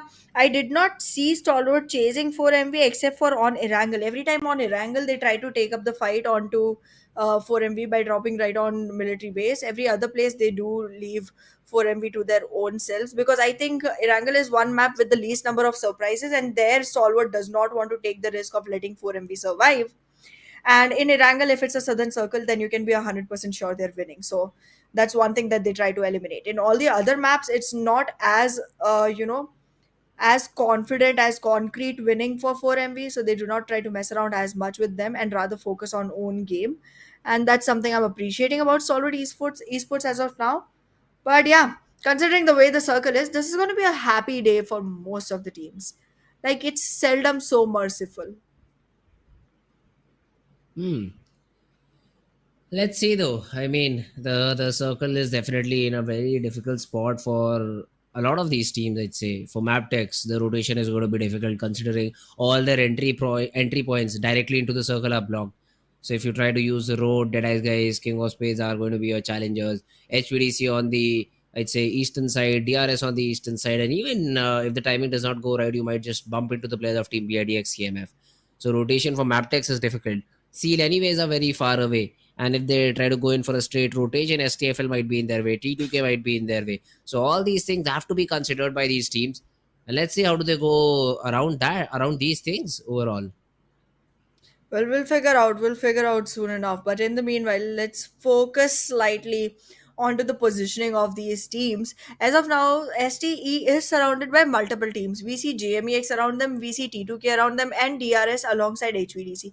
Now, out of all of these teams, the one and only team that STE really needs to be careful of is HVDC, but HVDC is not that close as the other teams, right? So there's not going to be as much firepower shot onto STE just yet, because DRS, even though is a great team, does like to hold back their fights for a really long time and then show up at the last minute, and then it's a hit or miss for DRS. T2K, it's mostly miss, and against STE I would say it is going to be a miss. JMEX, I don't think they even want to initiate a fight until the fight comes to them, so that's going to be another team they do not have to worry about. HVDC, however, if they do approach STE, they will be very aggressive and will want to take as many frag points as possible. So that's one team that STE needs to be completely aware of and completely, cautious towards. The rest of the surrounding area, even though looks crowded, is not as dangerous for Stalwart Esports. Talking about my pick now, which is 4MV, they don't have as hard of a time, but they were taken down by Deadies guys once before, so they better be careful of the sister team of DE Venom, because they are right south of 4MV, and that's one fight that can actually invite ASL for a third party. But considering the kind of situation ASL is finding themselves in, I don't think they will like to invest in this fight. Stronger Fake Love definitely is gonna be one team that would want to make use of every single third party situation that they get in their hands. But they are pretty far away, so they're not gonna get any hint of this fight coming in. So that's gonna be Mm-hmm. another thing that 4MB does not have to be very worried about. Now, talking about the teams that are coming in from the northern region, which is going to be Deadies Guys, King of Spades, and Mabetex Esports, I feel like out of these three teams, the one team that's going to have the best situation entering into the circle, it's going to be Deadies Guys, because King of Spades have been falling down like a house of cards, and Mabetex Esports, well, they haven't shown up just yet in week two. So I'm not very, excited about how this one goes for them, because to be very honest, I'm still to see the real Mabetex Esports, and I think that happens only towards the last 2 days. Last 2 days Yeah. is somewhere where Maptech just suddenly, has a new aura, has a new Yep. motivation to play the entire game, and suddenly they just get some good number of points. So yeah, it's better to maybe start off a little bit too early, but hey, take your time. Take your time if it works for you. Now, nobody has been spotted down by Slipknot. Yeah, but you're very far away, so let's not take some shots. Fragbot has already rotated. What you can do is definitely damage your opponent's vehicle, and that's exactly what Slipknot has done. The buggy punctured. Basically, this guy now cannot rotate with that buggy, using that buggy, because if it was the front tire, it wouldn't have been a problem. But it being the back tire, now that buggy is completely out of control. I get the point of actually trying to puncture the buggies and everything, not be giving much opportunity to rotate for the Isn't that? teams. But to be very honest, right now JMEX literally has the center of the circle. They're not very worried about being able to rotate. But yeah, nobody definitely is trying to get back into the fight, and I don't think it's gonna be very positive for his side, because this mini 14 definitely has a lot of damage packed into it, and nobody will have a hard time trying to win this fight. Nobody's trying to be sneaky. I mean, he wants to peek through different angles, but now has been spotted down. There is some support coming in too from behind, so there'll be another buggy. Nobody can reset and then maybe fall back together. That's what they're probably doing. So JMEX will be able to get their teammate out of harm's way and probably inside the circle once again. Well, the circle definitely has quite a good shadow onto JMEX and Leo Esports, both the teams. But soon enough, the circle will shift out, and once that happens, in a minute and 23 seconds, there is going to be another riot that happens in this area. Considering the current situation, it seems like the Blue Zone is not very aggressive onto these teams. Most of them are going to be able to make their way back into the circle, except for Seal. For some reason, Seals players are completely scattered all through the shore, all the way from Impala to the south of Los Leones, all the way on the shoreline, and none of them is worried about the zone. None of them. They're taking their sweet time. It's the first zone, it makes sense, but not enough sense for them to just roam around on the shorelines for that long. Okay. Now, if we talk about Mabetex and DEADEYES, guys, probably they fought amongst themselves and settled at eliminating one player each because they both have one frag but have lost one. So that's not the best possible start for either of them. Considering playing three men this early on wouldn't give you the best possible result. But hey, if you're able to get a good spot inside the zone, it can all be compensated. For now, I do see them probably towards the eastern part of the map. The yellow colors do resemble this particular spot. But yeah, even now, all of them are still trying to maybe rotate and find a better place inside the zone. This second circle is going to define where this next circle is going to be, and still waiting for it. All of these teams are still waiting for it before any fights happen. So yeah, let's see how does it go. Well, the next circle has been formed and it's all the way towards the north. And 4MV, again, one of those matches where most of their time is going to go in rotating and trying to avoid the rotate clashes, because rotation clashes definitely do not result very well for 4MV. Once they acquire a spot, they are able to hold their fort pretty well, but while rotating, the fights do leave them playerless. And even though being playerless isn't something that completely goes against them when it's a fair fight, it does stand a very big obstacle in front of them once the circle starts avoiding them and starts shadowing the other team instead. So that's definitely going to be something that 4MV has to be careful of. Make sure that they survive with all players, or make sure that they are so well versed with the circle rotations that they're never on the wrong side of it. That's the only two ways to do this for 4MV. But yeah, they still have at least two ways to do this. Everyone else is stuck with none. Let's see. SCFL, they just run into the Oh, players of Team wow. JMEX, and yeah, well, they'll suffer the casualty because of it. Good shots from Orange, even plus the vehicles in the process, so has a little bit of cover to work with. On the other hand, Mabetex and DRS are fighting it out too. What? Hey! There's a cycle in the game? Why am I Yup, seeing there it for the is. first time? There has been for a really long time, but very few people actually use it because it provides like zero cover to you. But this is the first time I'm seeing it get used. And the one good thing about the cycle is it does not burst. So like it's slightly Use safer it in more. that manner, but then it's very harmful in the manner that it provides zero cover to you whatsoever. And also, even though the mobility is good, the speed isn't as good as any bikes or any cars. So yeah, Mm-hmm. let's find out how this turns out for the players. As of now, it seems like he's very lonely and you know having some self retrospection time. So it's fine. Let him bike around. Okay, don't get in his way. No, I'm not. I just want to say all four of you just bike together. Let the opponent And see then you one and single try to nade frag you shuts out. everyone down. Okay, for that you need to be accurate. And the bike, what I saw, it had a 40 km per hour speed. So it's just it won't be easy to hit you in that bike, considering your hitbox will be very small at the same time. So True that. I think using four cycles would be the new meta in the future, and people would be thanking me. But it's okay. I don't mind. Absolutely, everything you say falls out to be so true. Exactly. Except for the predictions, because that is something I do while I'm aware of it. So Uh-huh. yeah, I mean everything is planned I out in my like how you're entire trying life. to cover your baroness. What? I don't cover anything. Everything is in front of everyone. So DRS right now, three Okay. frags to their name, no problem whatsoever. So let's see how do they continue the game. Oh goodness. Okay. A lot of fun time, Frizz. A lot of fun time. But now that Now that our dry run complaints have been resolved, let's walk back into the game. I feel like 4MP again trying to make their way back into the circle. Will be hoping that they get the circle shadow for the next one. But in the meanwhile, look at Leo and Stalwart Esports. Both are going to be one team to fight off against before acquiring a position into the circle. And in that situation, ASL will have a good third party position and option, but I don't think they will be able to make the best of it. And as far as it goes for the predictions that have been asked of us, I feel like King of Spades is going to be the one I go with this time. Let me do a bold prediction and go with the players of is DRS playing?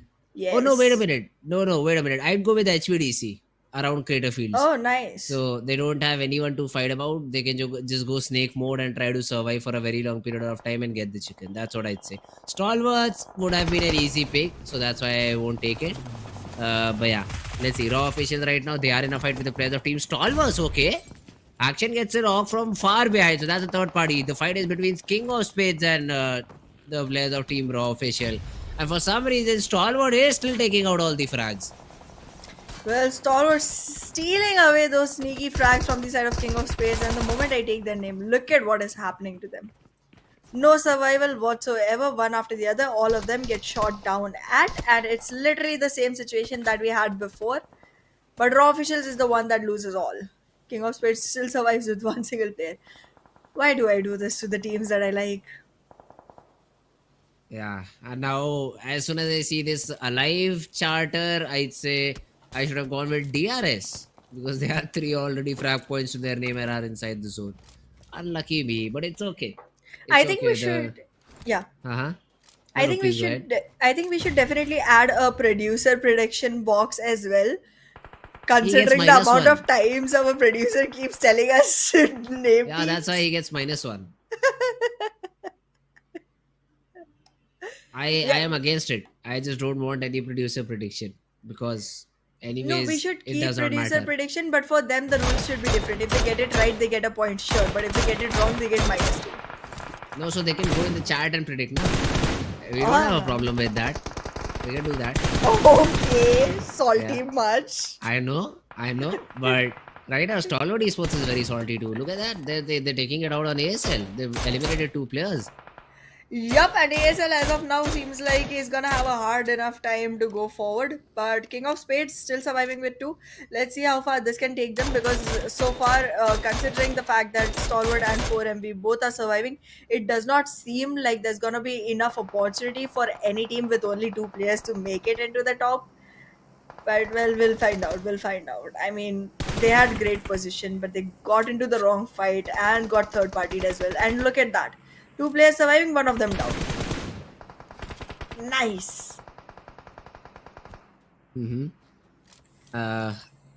you look at the series pose though, they are also in a battle. Soulless is completely out of the game and Fearless has been knocked out. So Seed have to get those revivals first and then maybe fight this off against the players of Team DRS. King of Space though still surviving and trying to get some frags. But what? Deathstorm naded himself, got knocked out and then rig-mollied him. We missed a very funny moment, I'd say. But that has resulted in the elimination of King of Spades. King of Spades getting taken down. Now leaves only 13 teams on the board with 43 players only. DEADEYES guys and T2K might be in a close enough battle soon. But in the meanwhile, DRS trying to capitalize their numbers by taking their aggression out on Seal. Now, Seal has not had a very good, standing in the overall game. Neither in the first week, nor does the second week look like it's favoring them. But as of now, DRS definitely has an opportunity to capitalize on the numbers, because they, even after the chicken, are not really on the top 3 positions just yet. And if they have one more decent game, they might be able to find themselves close enough to actually topple a couple of teams and maybe find themselves on the second or first position.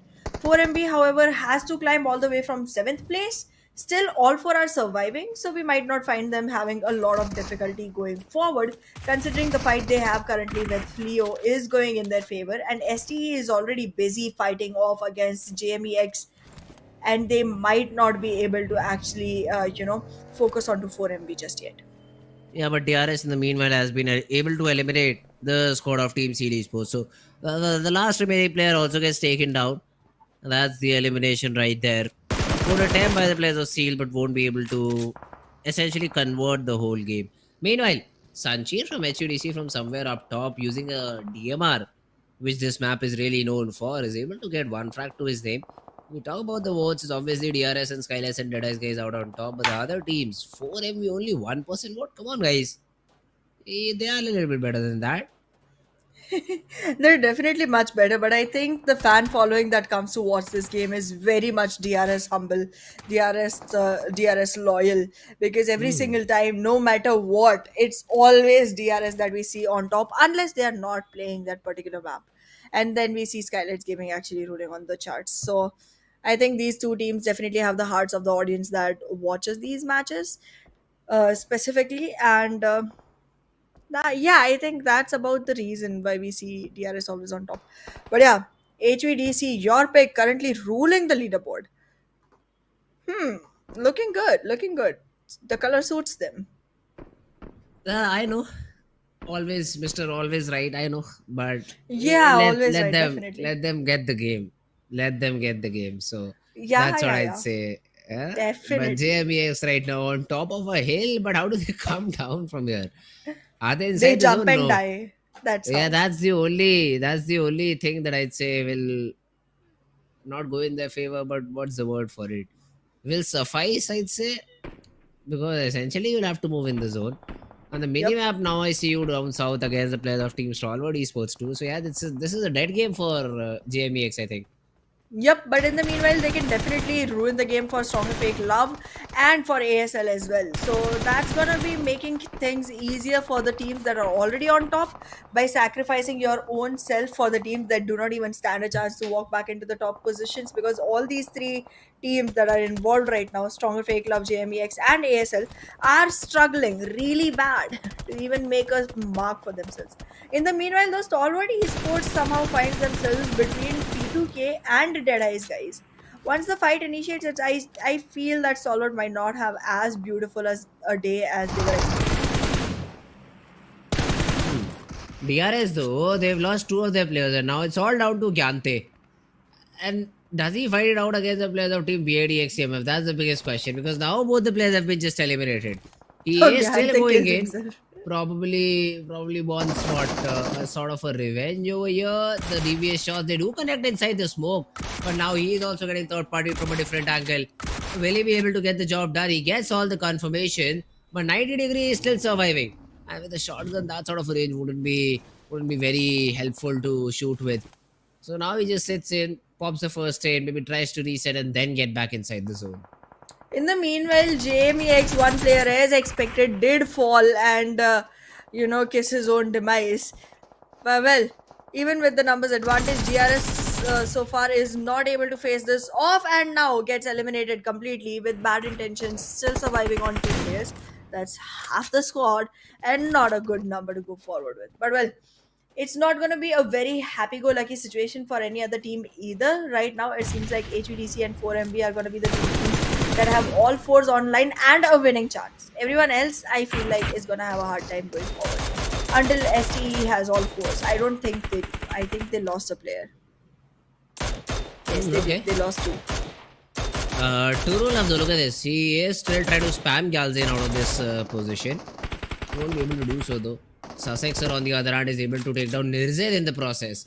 So Stalwart Esports also being shot in the back by the players of DEADEYES guys. DEADEYES guys definitely are having the day of the week, I'd say. They are in a very good spot inside the zone. Three players still surviving. The only better thing could have been Shifu inside the game. You cannot have it all in situations like these. Stalwarts, though, how many numbers do they have? ST, only two players surviving, so that's also a difficult thing for them to go through. STFL on the edge of the zone, maybe they have a fight on their hand. T2K surviving in the compound, so but one by one, yeah, JMEX, they somehow were able to come down from that hill, but yeah, they'll be eliminated at the same time. So, Janmarex, Elementrix, not a long way to go for them. That's true. And as of now, for some reason, it feels like your prediction is going to be correct. Fritz and HVDC just might be able to secure the chicken, and you too would have Mm-hmm. a number on your prediction board similar to mine, even though you've taken like a couple of days to catch up. It's good for you. But yeah, going back into the game, T2K definitely is surrounded by two other teams, and that's gonna be a very well invited frag out battle that can initiate between these three. T2K, while busy with bad intentions, is gonna be attracting attention from Stalwart and DEADEYES guys, both of which will be able to capitalize greatly on this third party advantage. ASL somehow will manage to survive, but in the meanwhile, Leo getting taken down by players of HVDC and also somehow getting a collateral onto 4MB. Oh, Leo Esports, they've been eliminated, but 4MB, the good thing for them is they got 4 frags. So they are still surviving. Yes, getting inside the zone is going to be a big challenge over here, but let's see if they're able to deal with it. Stalwart Esports on the other hand, only 2 players surviving, but they still are kicking. They are still getting good number of points. Bad intention CMF, not for long. T2K Jane gets the final confirmation. And that's another elimination on our hands. And look at the circle. It is completely being occupied by the players of Team HVDC and now maybe 4MV too. Now, if 4MV is able to deal with this duo of HVDC that is right in front of them, HVDC will lose the entire game and 4MV will win it out. Considering that it's a 4v2 that they'll have to fight it. So, this battle is going to be very, very important. Plus, all these teams will have that third party perspective too for themselves. So let's see how do they want to deal with this. Dog gets the very first frag. Now this is just saying, Rogue, just run away, man. Even if you get the knock, just run away from this position, which he does, but it's still not running away, and there's no backup for HVDC that I can see arriving. Oh no, I think it is here. Sanchiv from far away is able to take down quite a few players, and suddenly Baron is the only one surviving. Well, Baron being the only one surviving will not really be able to bear some great fruit for the side of 4MV. In the meanwhile, the nade does go on, but it does not land the right place, and that is gonna give enough time for Baron to go ahead and recover Dog from this situation. However, HVDC is still looking much more promising than 4MV at this particular situation. Even though they have lost one player, they still are the team with the maximum surviving alongside a great number of frag outs. This team has been having some challenge trying to close the games in their favor, and right now I would really like to see them cover up for that situation by actually making sure that they participate in the right wars, and the one against 4MV is gonna be one that they are able to bring into their own favors result. Now look at this. STFL also had a piece of the pie. So they got I think overall 2 frags in that entire battle and have essentially put themselves into contention for this chicken too. So now I'd like to see how do they try and perform. Sanchir though has an off angle out of the players of Team STFL. So the next zone is going to be the deciding factor, I think, who gets the chicken. And the zone has gone away. It's only 80 meters, but that ridge, is it even climbable? That's my biggest question, because I do see a crater that can be really used as a good advantageous spot entirely by these teams. Well, we'll find out if that's gonna be a favorable situation as such. But look at the way the map looks right now. The complete concentration is towards southeast, and the position of HVDC is some players towards southwest and one player towards northeast. And wrapping the situation from both the angles, this team is currently having a great situational advantage, the positional advantage. But if the circle completely goes against them, that's something that they won't be able to do much about. However, the rest of the teams are going to be having a riot between themselves, and that's not going to result well for the side of Stronger Fake Love getting eliminated onto 6th rank with 4 elimination points to the name. Stronger Fake Love gets taken down completely. Good job by Stalwart Esports, holding this area down and suddenly are in a very good spot. Still inside the zone, that's the biggest thing. If they're able to toss a few smokes, they should be able to get 4 meters in the zone. Meanwhile, T2K is able to eliminate the squad of Team ASL, but then get third partied as well. Jane took a few shots on his body, needs to maybe reset back. But one of the players of HUDC has created sort of an off angle for all of these fights, and he is the one probably dishing out a lot of damage. Sanchir gets that frag onto Ice, he has got that confirmation too. And now T2K, they are pinned down to the edge. Let's see though, how does T2K manage to get away from this position. They're still surviving, so still there'll be a thorn in the side for Team HVDC, and they know about it. But let's see, how do they deal? How do they deal with all of these situations, all of these circumstances? That's my biggest question over here. As of now, it seems like it's only going to be a matter of time before Nirzad is actually taken down, because the circle is also going to be pressuring him, and there's a lot of damage that he might be getting taken onto him, and there, look at it. He gets taken down in no time at all. In the meanwhile, it becomes a 3v3 situation because Aero has been shut down with only 2 frags to his name so far, but the circle is completely in the benefit of HVDC. Now, leaving this compartment, walking into the circle is something that's going to be super difficult for the side of T2K, considering one, they have to take care of two different angles, two, they have to be super careful in the fights they take, because considering they were in the position where a lot of riots happened, they have taken huge damage on their vests and helmets as well, which is not going to be serving much to their purpose. And as of now, even one player Rig is down already, for which Turulab is trying to go for the revival, but in the meanwhile, there is damage dealt onto Jane as well. HVDC doing pretty good so far. I mean, they know that they have got the players of T2K pinned, and if one of the players can make it up top, throw a few smokes around him, and then toss nades in these smokes, this game could be done for. Ryuk, though, has been taken care of by the T2K player, and suddenly Jane feels that he needs to be activated, but will just go down to the zone. Now that's a blunder if I've seen one. Rig, he has been spotted down. The revivals are in no question. The revivals cannot be given in. Rig, he has been spotted down. He is taking some shots onto himself, but has to get inside the zone. Now it is a 2v2, so you need to be really careful. And Sanchi is brought down to very little HP, but will manage to take Rig down. 1v2, Jane. Yeah, well, that's not happening because HVDC, they close the game and are able to get that chicken dinner. Absolutely well done by HVDC. And the kind of excitement that right now I am expecting from the side of Fritz once he comes back is gonna be huge, because he finally has a flashy number onto his prediction chart. A very well done game by the team and a very calculated prediction by my fellow co-caster. With this chicken dinner, HVDC finds themselves with 23 total points added to their position, with 13 total eliminations, and finding themselves on 4th overall position.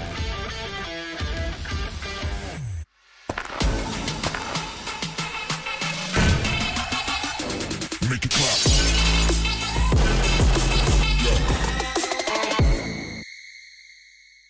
A new 1.6 by 1.6 kilometer map is coming to PUBG Mobile version 2.7. In this map, there are several energy zones where you can receive random attribute boosts, such as increased speed and health recovery. At the same time, lots of supplies spawn in the area. Be sure to grab them while you can. After finding all the supplies in an area, you should keep moving to find more supplies. The fastest way to move about is through portals. Go through one to teleport to the other side somewhere else on the map. After exploring an area, it's best to teleport somewhere far. However, it's important to note that there's a cooldown after use, so it can't be used too frequently. If you want to travel across mid-distances, be sure to take note of the updrafts on the map. Get close to an updraft to get lifted into the air. After reaching a certain height, you'll descend back to the ground. During your descent, you can freely adjust your direction to head to your destination. This transportation method is very handy for escaping dangerous situations. Another thing you have to watch out for are the volcanoes on the map. The lava erupting from these volcanoes can cause damage within a certain range. Be sure not to step on the lava. Otherwise, you'll keep taking damage and lose health. After arriving at a new area, be sure to search for exclusive crates. Approach them to get exclusive themed supplies. Apart from exclusive crates, timed airdrops are also a great way to get supplies, so make sure to keep an eye out for the countdown timer on the minimap. It indicates when an airdrop is about to appear. After the countdown ends, a crate with amazing supplies will rise from the ground. When this happens, there will surely be many enemies vying for the crate, so make sure to lie in wait beforehand and evacuate quickly after grabbing the supplies. If you get injured when going for the supplies, go to the recovery point indicated on the map. You'll be able to heal there. Just run into it to fully restore your health and armor in an instant, just like with teleporting. The recovery point has a cooldown after using it. It can't be used again until the cooldown ends. If the battle gets too intense and you find your teammates eliminated, you can bring them back within a limited time at the towers located on the map. The towers also have cooldown after being used. Each player can only be brought back by a teammate once. Players that have been brought back will directly respawn near the tower that was used without having to jump back to the battleground. Hurry and join your friends in the fight for victory.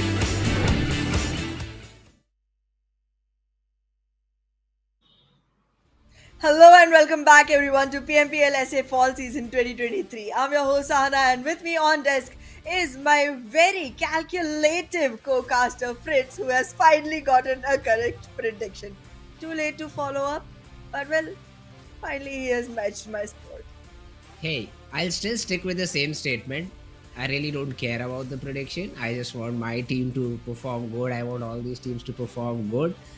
But okay, one victory. I won't deny it. It's okay. It's a great game played by HVDC, so they should be rewarded for it. And that's what they've done. They just had great positioning throughout the game. They never rushed into any of these battles. Yeah. And once 4MB tried to rush them, well, they just got joined on. Absolutely. The moment the 4MP HVDC battle started, I started feeling like, okay, Fritz, you have bad news coming your way. Your prediction is not going to survive. But then HVDC was actually able to capitalize it and they won with all of their players surviving. Mhm. I was like, now there's nothing in the way of this team. And HVDC was going to be passing on to that current and getting that electrifying chicken dinner for themselves. And they did. And I'm happy for you. I'm happy for HVDC, but I want more predictions to go right into my own way because even if by 1 point I want to beat you in some place because I for sure cannot do it in game, but I can definitely do it in prediction Yeah. factor. So I'm a polish on Well, that. we'll see about that. We'll see about that. But this You're game has challenging been a good. Yeah, obviously, I'm challenging you. You cannot me. All defeat me in right. predictions too. So, All right. we'll, Okay. So in predictions, if I do win, yeah. I want to make it more interesting. If I do win, I want you to go bald again. You what? I want you to go bald again. Shave your head again. Okay, no problem. But first of all, let's talk about Sanchir because this guy has been coming in all of our games. And I'd say all 4 of our games, he was there in terms of top players. But this time around, he's the MVP. So Sanchir definitely had a great day today for HVDC. Absolutely. And for once, we have top players, and none of them is from the side of 4NB. Finally, that happens. Now, I mean, I'm not saying I don't want to see 4MV here. I do want to see them, but I want to see great competition for them. So now the top players overall, the overall MVP prize pool is going to be contested between way more players than before. Earlier, it seemed like someone from 4MV is just going to squeeze it, but now there's a lot of contenders. There's no fear from the side of SKYLIGHTZ Gaming. There's Sanchir and Rogue as well as Aero actually, instead of Rogue. But yeah, this definitely looks like a great position. HVDC acquiring highest eliminations, highest damage, highest assists, healing again, compensatory, so let it be. But yeah, beautiful game, loved it, enjoyed it to the board. Stalwart Esports ending up overall second with 12 points. So that's Alongside a good T2K. thing for the players of Team Stalwart. Yeah, T2K, this is again one of those teams get one good game but then are absent for the rest of the day. So Yeah. it's even better for Stalwart because they've been showing consistently 7-8 points and now a 12-point game. Still that chicken is missing out, but I hope that they'll be able to get that in the next game. 4MV as well, only 6 points from this game. So day number 1 hasn't been as we hoped it to be. I mean, it completely has been, I'd say, Nepali domination. Yep, and it's definitely looking good. I'm liking the fact that we are seeing more regions show up to the occasion and actually seize the day for themselves. But yes, there's still a lot of teams that need to show up. What is Mabetex Esports doing all the way onto the 14th position? I want this team to actually go ahead and step up. I want to see King of Spades get back into the colors that they had in the last week. Even though it was not the brightest one, it was still not as dull as this week in particular. Raw Esports again showed a lot of promise last week. Hasn't been able to deliver yet in this particular week, but we still have one more match in which Group A will be sitting out, which is on Erangel. So now here's the thing. In this particular match, Stalwart has been able to cover up 6 points, right? Against 4MB. 4MB was able to create the difference again. So as of today itself, all the points that 4MB was able to create a difference of again has been covered up by Stalwart. But Stalwart still has one more game to go, which is not there for 4MB. So in this match, Stalwart can actually go ahead and topple the difference, but not yet the position, because it's still gonna be a while before the 46 points can be recovered. That's correct. And probably an off day for MV because they are done with all their games. Considering this final map of Erangel will not be played by them because they're in Group A. So that's something we'll have to look about. Where do they stand in the overall standings, which will be seen after this map of Erangel, which will give us an overview that how Yes. this week number 2 went. What can we expect from day number 2 maybe on Tuesday, where if I remember correctly we'll have again those 3 Miramar maps don't like them, don't enjoy them, but we'll have to see those particular Well, matches being played by all of these isn't teams. today Tuesday? Tomorrow's Wednesday, na? So we might see that Yes. particular game being played.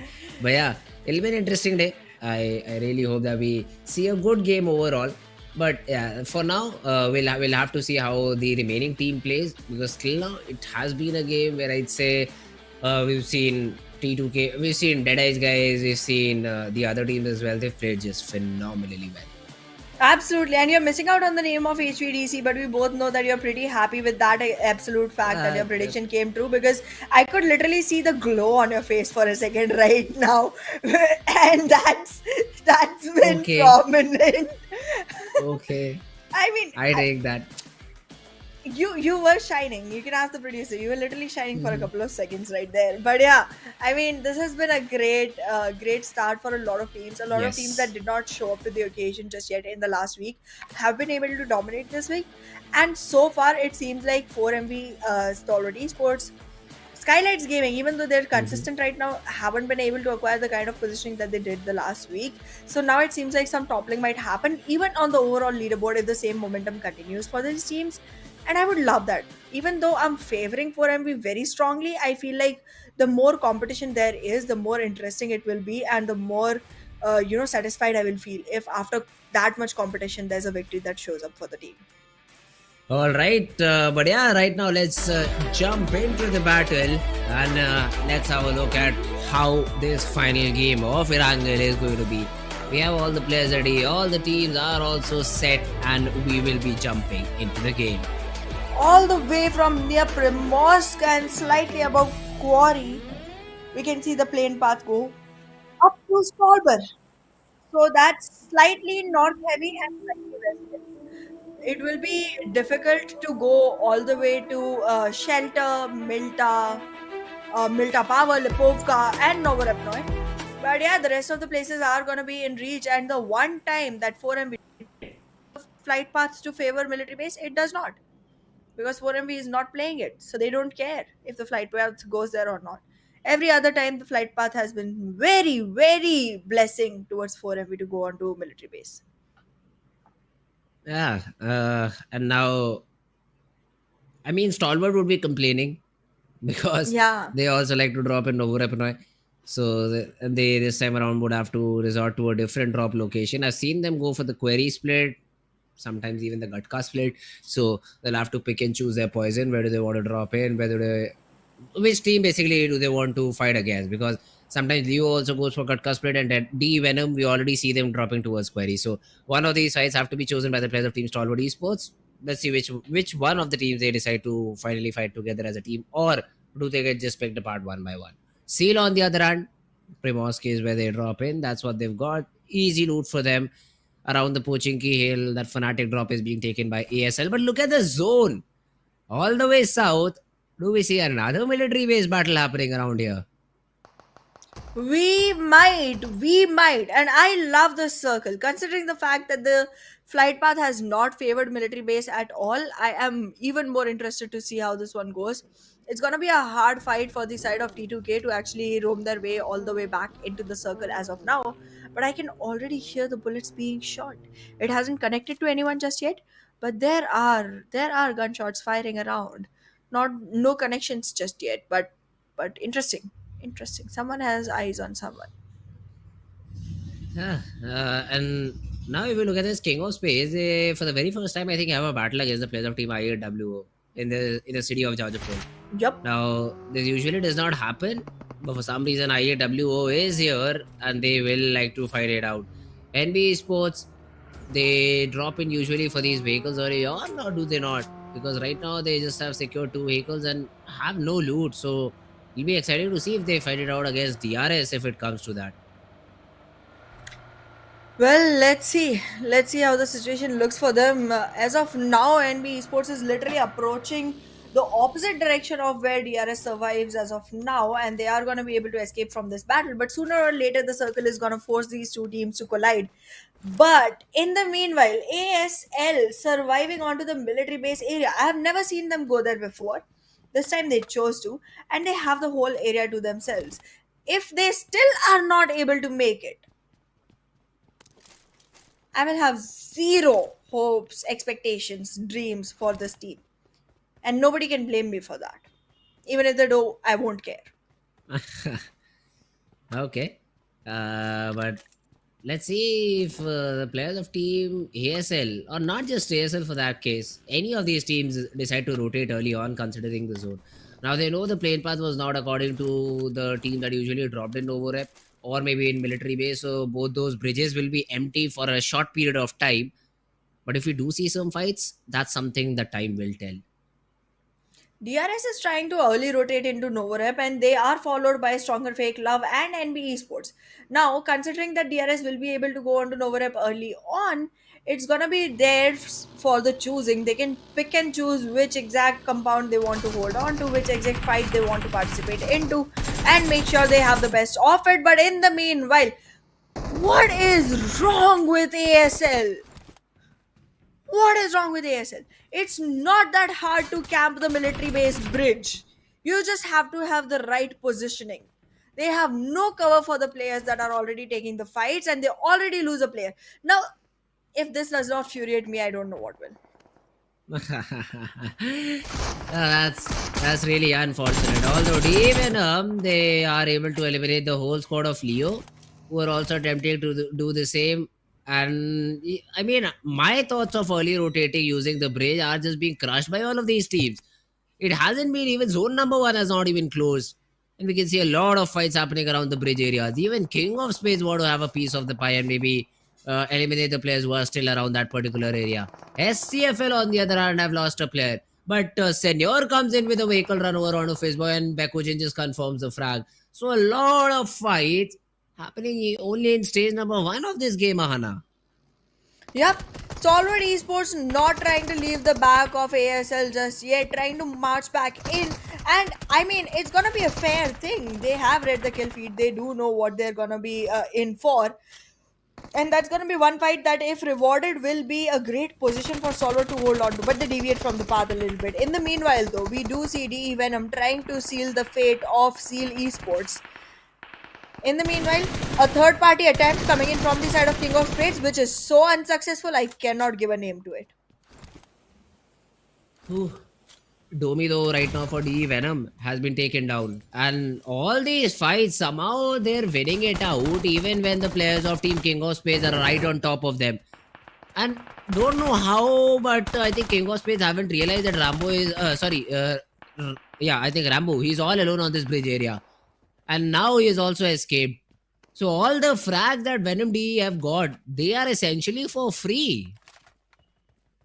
Absolutely, and every free meal is gonna be munched upon. And well, collecting free meals, you might even be able to get yourself a full 5-course chicken dinner. Let's see how this goes for the teams, because as of now, it seems like all of them are here to die, and Venom DE is gonna be able to acquire all those numbers. 8 frags already, it's not even been one single circle closed. This team looks like they're on a roller coaster right now. In the meanwhile, ASL finally getting their footing, finally taking one frag down. But again, having lost a player that early on into the game, I do not have high hopes for this team. Even with all 4 surviving, they hardly do it. So, with 3s, I don't know what's going to happen. I really want them to prove me wrong.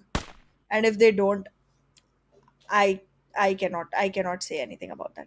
In the meanwhile, though, IAW gonna have a really hard time. They did go to Zarki all the way again, and now they're trying to rotate in. But IHC T2K, both the teams are gonna be in their way, and these teams definitely have good enough caliber to fight off the team that's trying to walk back in. And your favorite, Bad Intentions, is still near the area of Lipovka, trying to fight the blue and walk back into the open, clear zone. Now, NBeSports, they were in that early battle where it was only Mondo who was able to get out of the bridge and survive. And now he's just playing for probably position points because there's not much he can do. And this is for the very first time, I'd say. This southern zone has attracted so many teams around the bridge area.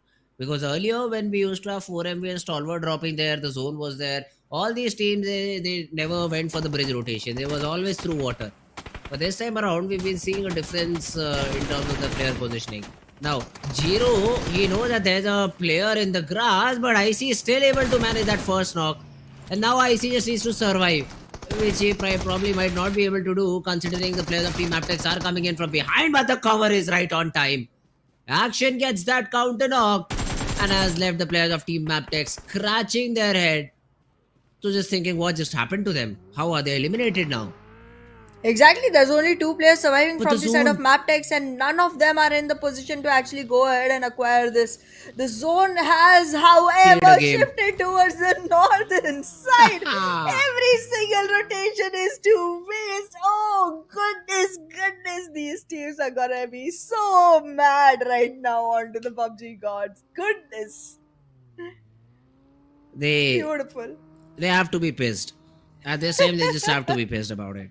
Because most of them just got eliminated while trying to rotate through the bridge to military base. And the zone says, nope, come back out, come back on the main island because that's where I am. That's where the zone has to be. And now again, we'll see a lot of bridge camp and bridge fights happening. This is crazy. Someone do it right though.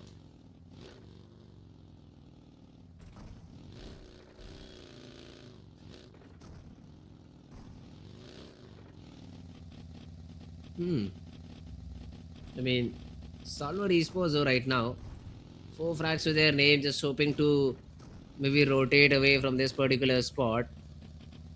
We'll have to see. I mean, how do they get back to the main island? That's the biggest question.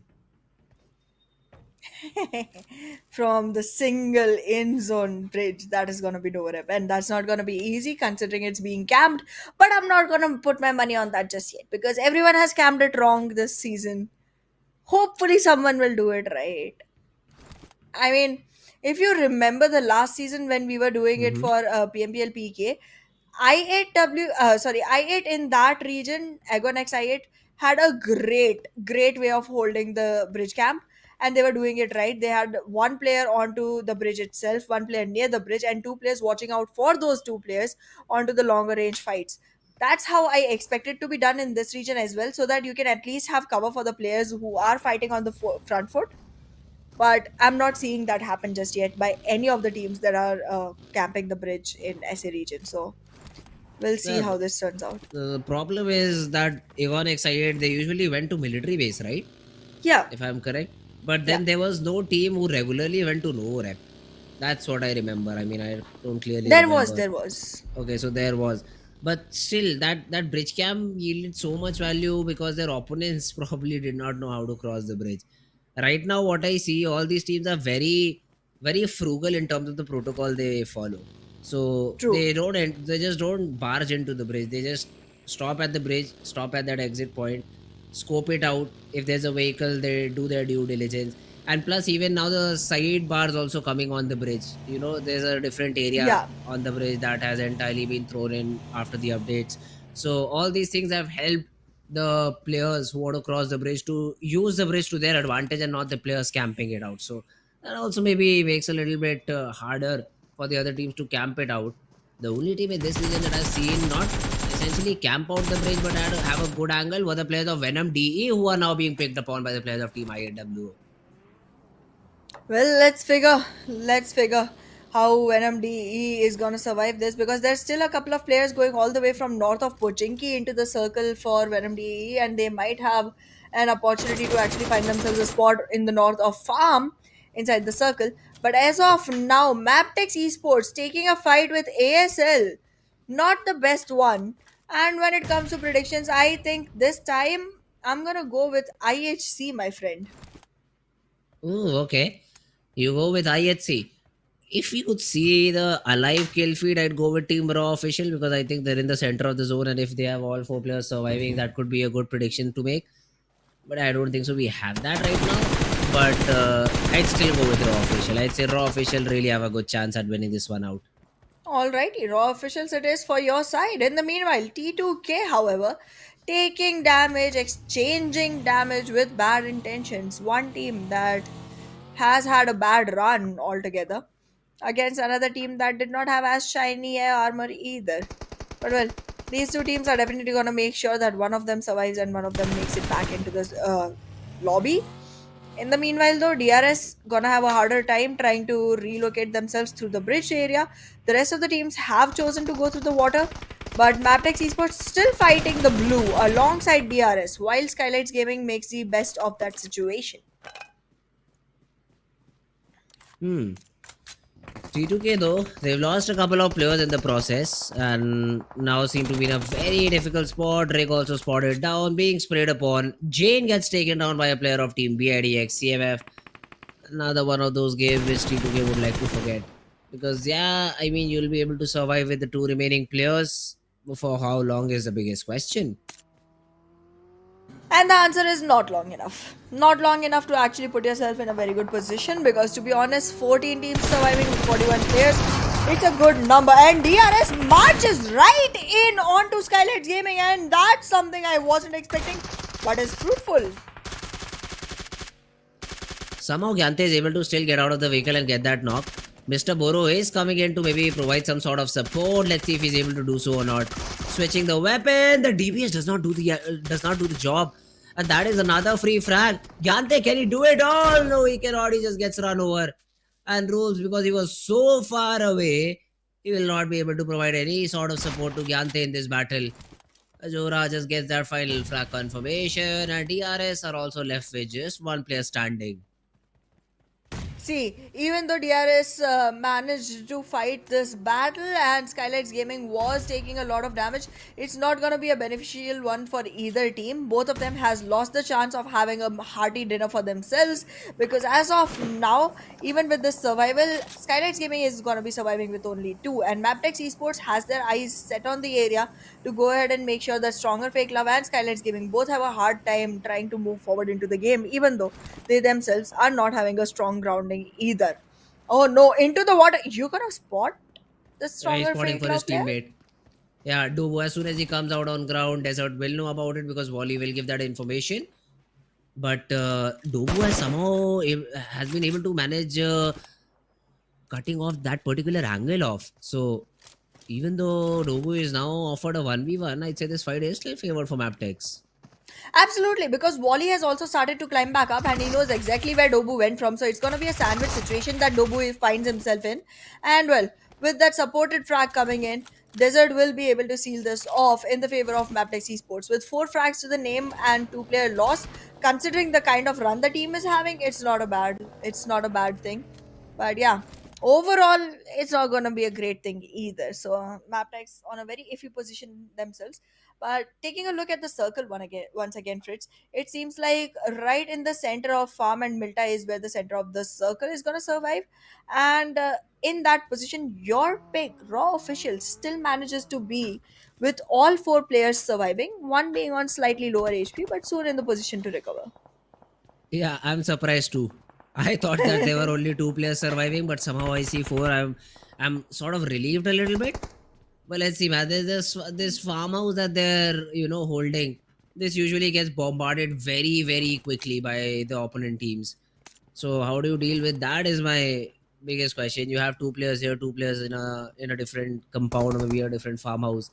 But holding these areas is not easy at all. Yeah, the only good thing is because you're in sort of a dip area where there are a lot of buildings around you. So for a team to push exactly onto you is not going to be easy, considering there'll be a lot of third parties too.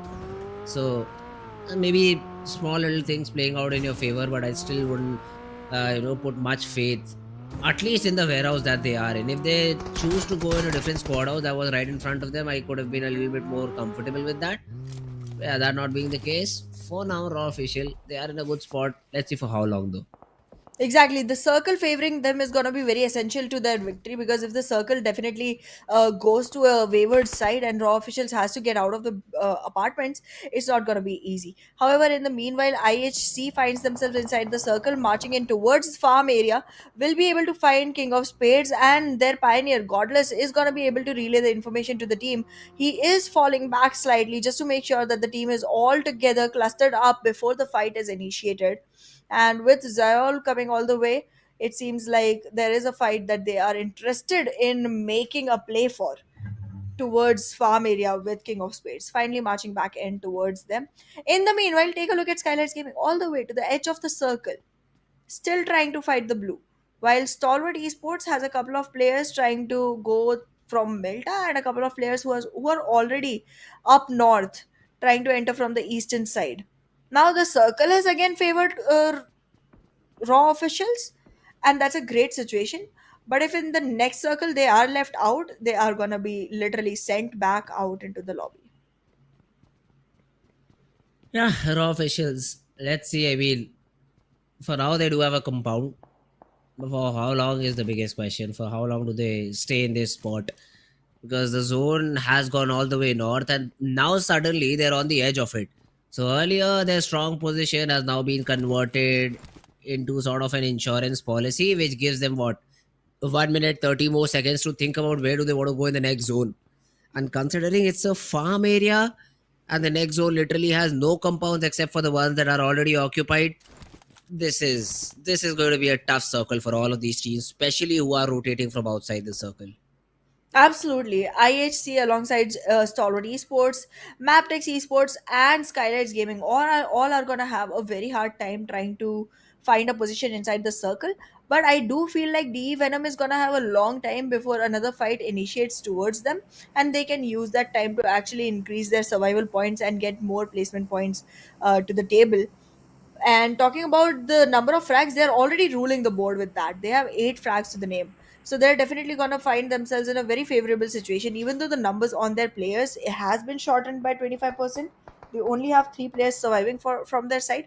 They will be confident enough that these 3 players are going to be surviving for a long enough time. Ooh, let's see those Skylights right now. They want to take this fight against the players of Team Raw officials, and Sky has a very cheeky angle through which he can toss some util too. Now, let's see if SKYLIGHTZ Gaming is ready for this or not. A good nade onto Azura, and it tags him down to 1 HP, but it does not entirely take him out.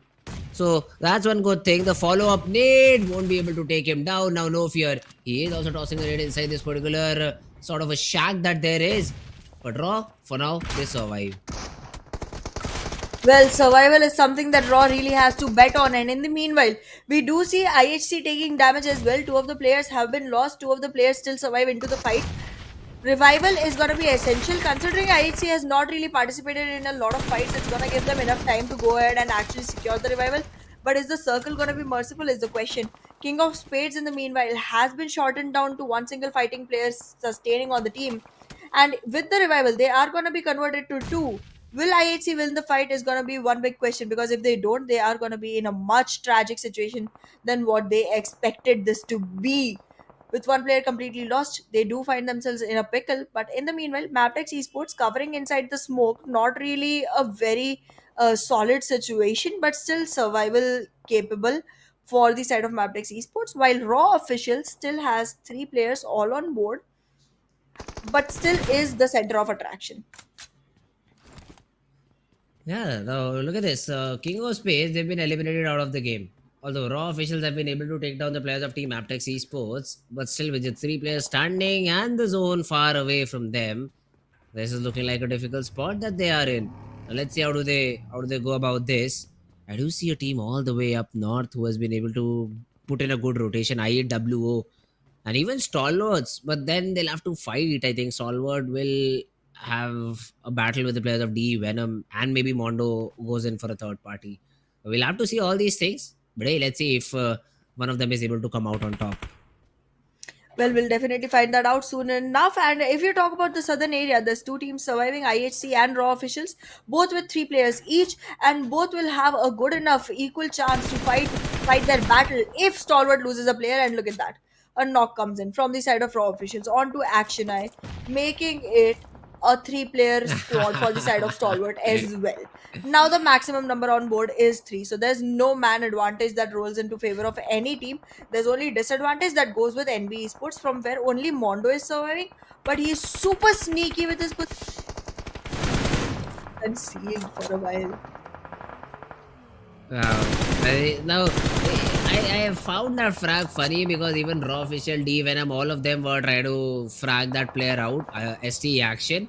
The knock came in, but after that, the kill got confirmed by Mondo with an aid from NBeSports. So, found it a little bit funny. But yeah, I'm getting some information regarding the players of Team Stalwart Esports. So basically, what did they do? They went back to military base island, then went to Novo Repnoid, took a boat, came to Milta, found some vehicles and are now here. So that's a great way to get yourselves inside the zone. But now let's see if they are ready for this battle. Nirzad already falls. As soon as he tries to enter that compound, he just fell down. Now with the DBS entering into the compound is not going to be easy because Rambo and the other players will just fall upon you and be able to eliminate you guys. So Stalwart Esports a little bit too over ambitious will cost them their lives. Well, 5 teams survive now onto our charts. Raw officials IHC, I8WO, NBeSports, and DE Venom.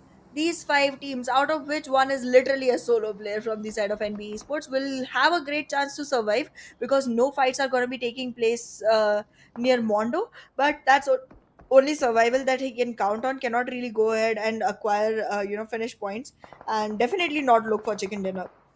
But yeah, IHC demo with that vehicle is trying to scope out quite a lot of region, but it in the process is making enough noise to attract attention. And now it's pretty obvious for IAWO and Raw officials where IHC is. If you talk about D Venom, they are way far off. They do not have to worry about fights just yet until IAWO just decides to go ahead into that fight. Now it's all about this fight between IHC and Raw officials. It's all about who connects the first nade. One nade, one good nade, if it takes a player down, that's what either of these teams need. Although it won't be that easy. Meanwhile, NB Esports' Mondo falls off because of the play zone. And even IHC just rotating back to their watchtower that they have over here. But now have to make a move. Suddenly, the zone goes in the favor of Team IAW. And they seem to be a team to be worried about. Yup, right now it seems like IHC is gonna have a lot to tackle before they are able to make their way back into the circle. They have to make sure that they are not in the crosshairs of IHWO. They have to make sure that they are not being shot down by Raw officials. And they have to make sure that they are right in time to avoid the blue zone as well. With all these 3 worries lingering on your head, it is gonna be pretty difficult. And with the shots being fired from the side of IHC, they have definitely attracted attention from both the sides, from DE Venom and from IHWO. In the meanwhile, though, a couple of players have rotated and attracted DE Venom. However, that is going to be one fight that can be on a stalemate situation just yet and give enough time for Zeol to go ahead into the circle as well. Now, Raw Officials is the one in the targets. Demod gets a lot of damage, gets taken down, and IHW Octopus making the best of the situation. IH keep losing players left and right. That's the end of the team. On to the 4th position, IHC gets removed from the wall. IAWOs, they just are using this position to its maximum advantage. And now the remaining players of Raw official, they're just going for a Hail Mary attempt over here. Malik won't be able to do much out of that situation, just is able to get one knock. But now D Venom versus the players of IAWO. IAWO somehow Krita gets a knock over here. And Viper cannot be revived, whereas Rambo would be brought back into the game as soon as possible. So Venom DE, they really are putting a foot forward over here. Krita sprayed upon, shot upon, but survives. Just needs to reset. This will put the players of team IAWO in a little bit of a troublesome situation. Well, IAWO with the smoke will be able to find a position to actually go ahead for the revival on Viper, but that's not going to be easy because damage is going to keep coming in. Octopus also in the crosshairs. In the meanwhile though, Rambo losing a lot of HP. Riley needs a revival. Rambo needs healing, but that's not going to be rewarded because IAWO will go ahead take both of them down, making it a Krita versus 2, Woofus and Octopus. I8 really need to not do much. They just need to hold their ground and survive. Both these players have been dropped to very little HP, but Krita is not able to get that knock. There's a smoke in his hand, but 40 seconds is what he has to make his move inside the zone. Both Octopus and Woofus are able to pop the first hit and get that reset, and now are converging in from 2 different angles. How does Krita survive this? That's my question over here. Or does he even do it or not? That's another problem that they'll have to face. Now Woofus' position is low because he just took down Rambo, but Octopus is still a snake in the grass that Krita needs to be wary about. The smokes will isolate this battle against Woofus, but he needs to take it out cleanly because he's out of boosters. So he essentially cannot take this fight overall. Now Octopus is the one that Krita is interested to take down first of all. The nades are being dodged, and that's a good thing. If Krita does not take any damage because of those frag nades, he will have a better chance at just clutching this one out. Tosses a nade out towards Octopus. Does it connect? No, it does not. It tags out Octopus a little bit, but it does not connect. Now Wofez has been spotted down. He has been shot down to very little HP, but the problem is they still will be able to reset. Follow up nade onto maybe Octopus or Wofez. Who is it? Chooses to throw it on Octopus. Does it connect? He almost did, just a little bit overcooked. But Wofez does not have a first aid. So both these players are just off 2 bullets. And Wofez gets knocked out. Now Krita has that first aid. He pops this in and just forces the fight against Octopus. That's the win condition over here. Octopus does not have any more healings available. The nade being thrown in. The molly to force Krita out in the open. Now Krita needs to do it with his own gun power. Octopus has a flash. This could really turn things out. The flash goes in but does not blind Krita. In a 1v1, the UMP is out. Jiggle around the corner. He lands a shot. He lands all of his shots and Venom get the chicken.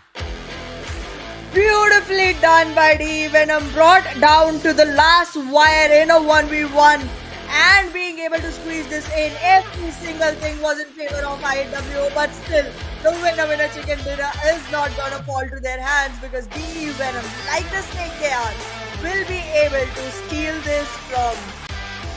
Beautifully done. What an exclusive win from the side of Venom DE with 16 eliminations and 26 total points, putting them on 13th overall rank. Great job, man. What a game. What a game from the side of team Venom DE. Man, Krita deserves all the applause. Put in a 1v2. He, first of all, in 1v2s, it's not that easy as he made it seem to be. You need to be very, very calm. You cannot, hype things up. Just go in for a fight, force a battle in these 1v2s. You need to be disciplined. That's what Krita was. He knew the zone was pushing him. Sometimes you see like, it's just 10 meters inside the zone. Let me get into it first and then I'll figure out the rest. But he just stuck to the tree. Knew that it basically is not in a range that could be naded out. Just stuck to that position. Just 10 meters away from the zone. Waited for one little mistake.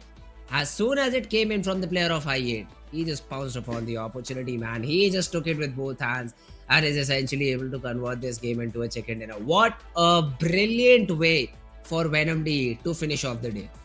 Absolutely, the most exciting match of the whole week of this specific second league phase stage.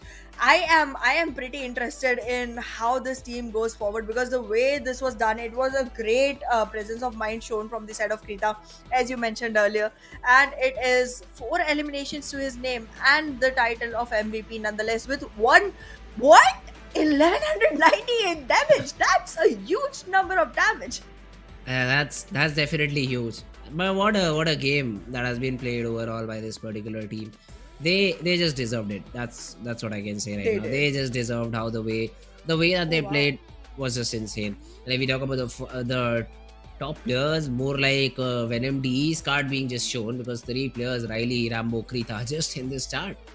Exactly, 15 eliminations shown right up here, and then one more from the 4th player from the side of Venom DE. That's beautiful. I mean, we have seen matches with 30 total points, which ended up with 20 eliminations.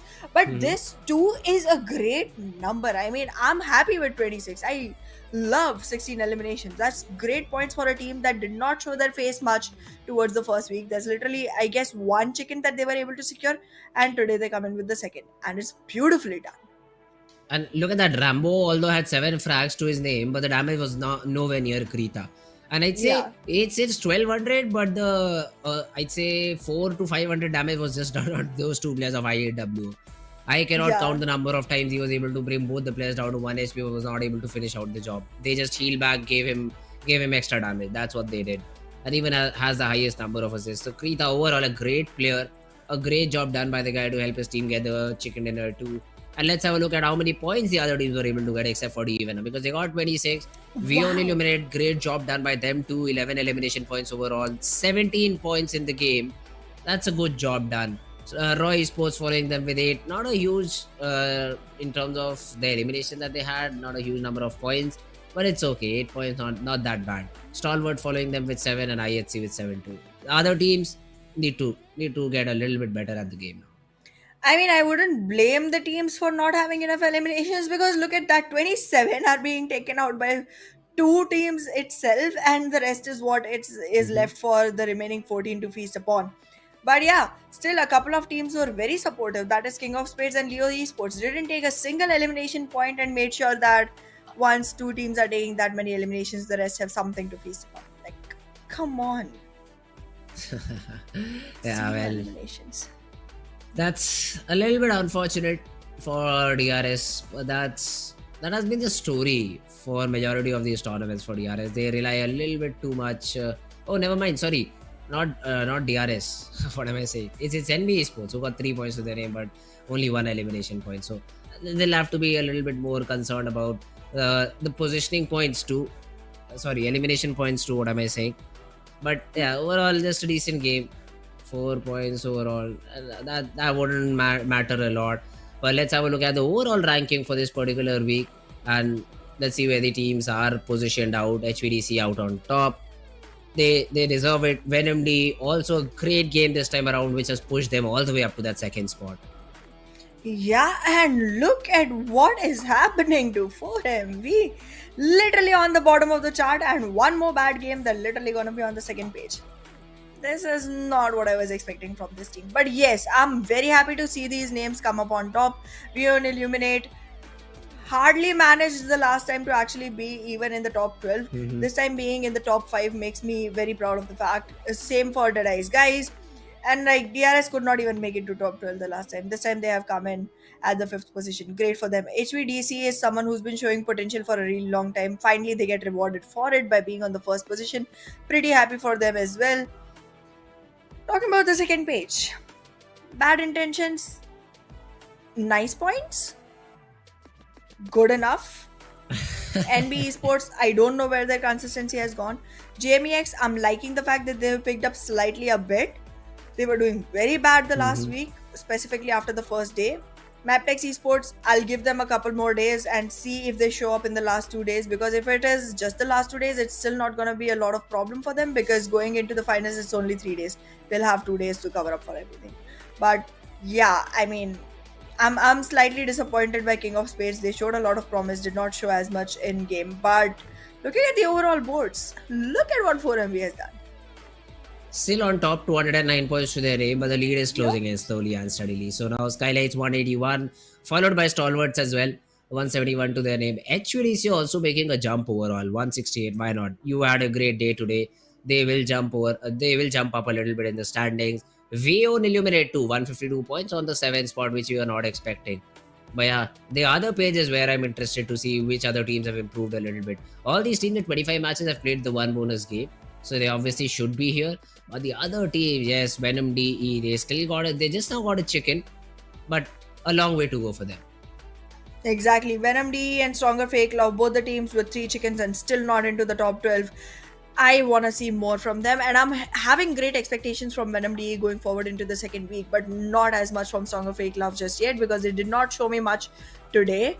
So that's about that. But yeah, Raw officials, King of Spades, particularly in a position where they have to hold their ground strong enough. Raw officials, for some reason, has been on 11th position for such a long time.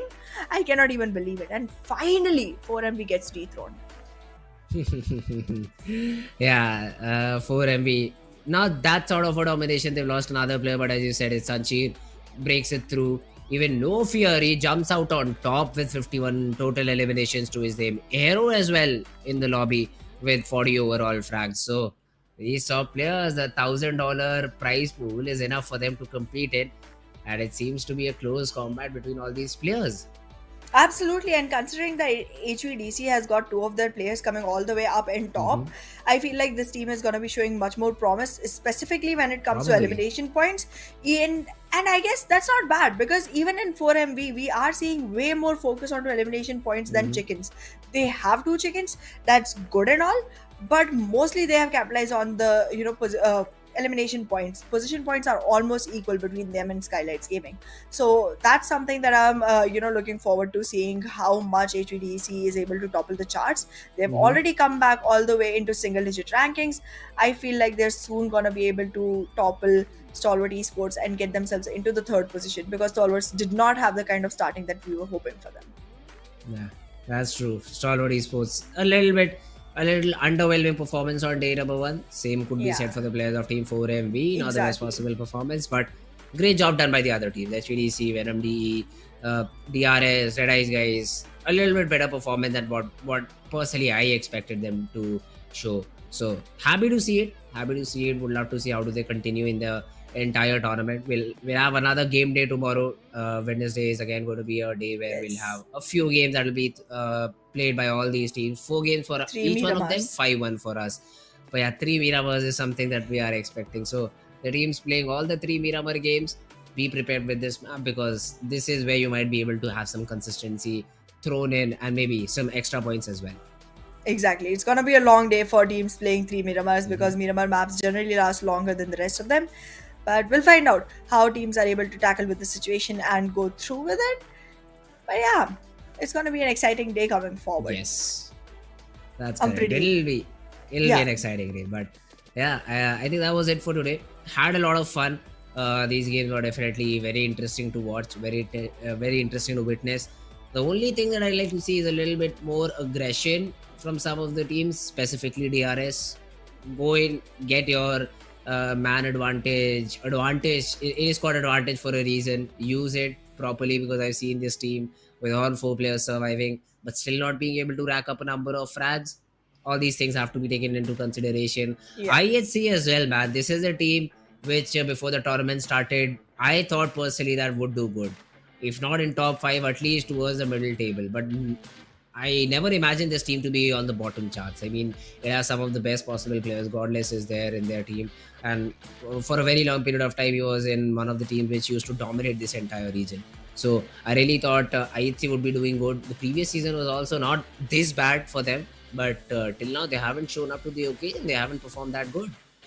Exactly. I'm also waiting to see Seal participate in the party, because they are not having the best run so far. They have been able to squeeze a chicken or two here and there, but this team definitely shows a lot more promise, and I want to see them deliver onto it. However, there is one thing that will be delivered for sure, whether or not these performances, and that's going to be a lot of entertainment tomorrow. Yes. But for today, this has been me, Anna Aiden, alongside Fritz, sharing a lot of fun with you guys, and we'll be back tomorrow, same time, same place. See you then. Take care.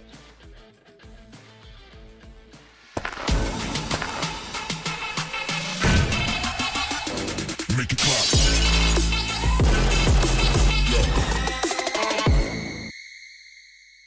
PUBG Mobile version 2.7 will be available soon. Let's take a look at all the new content. The long-awaited Dragon Ball Super collaboration is officially here. We'll be bringing you 2 new game modes for this collaboration: Dragon Ball Super themed mode and Battle Royale Dragon Ball Super. Dragon Ball Super themed mode will be available in Erangel, Livic, and Sanhok. In this mode, we've incorporated Dragon Ball elements into the classic Battle Royale gameplay. All players will embark on a journey to find the Dragon Balls to summon Shenron. Collect the Dragon Balls scattered throughout the map. The team that gathers all 7 will be able to summon Shenron at the Shenron altar and make a wish to obtain powerful buffs. Maybe if you're super lucky, you'll get 3 wishes at once. During the journey of collecting the Dragon Balls, players will obtain a type of energy called Ki during the game. Players can use Ki to unleash famous Dragon Ball moves. Players can obtain the Kamehameha by picking it up. It equips to the pistol slot. After charging, it will release a continuous high-damage beam.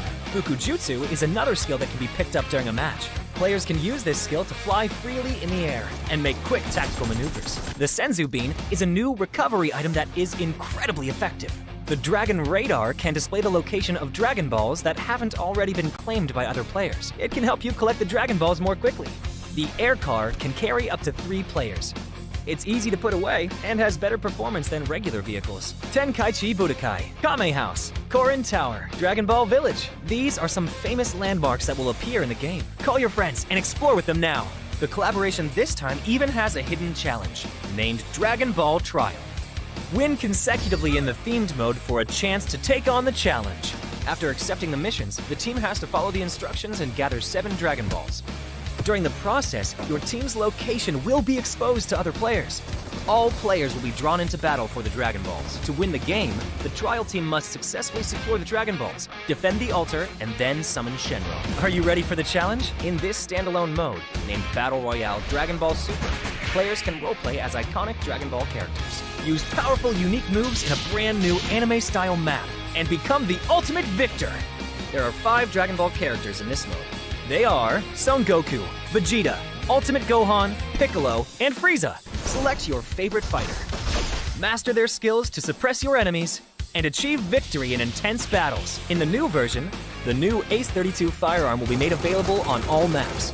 It uses 7.62mm ammo and has 6 attachment slots. What are you waiting for? Go try it out now. Furthermore, this update also includes a firearm attribute tag display. Newer players can go to their backpack to look at the tags of a firearm they've picked up to quickly grasp its characteristics. The new Cycle 5 Season 13 begins on July 18th. Be sure to stay tuned for the new season rewards. That's a wrap for the main new content of the upcoming version. For more information, be sure to follow our official PUBG Mobile community. Winner, winner, chicken dinner. See you next time.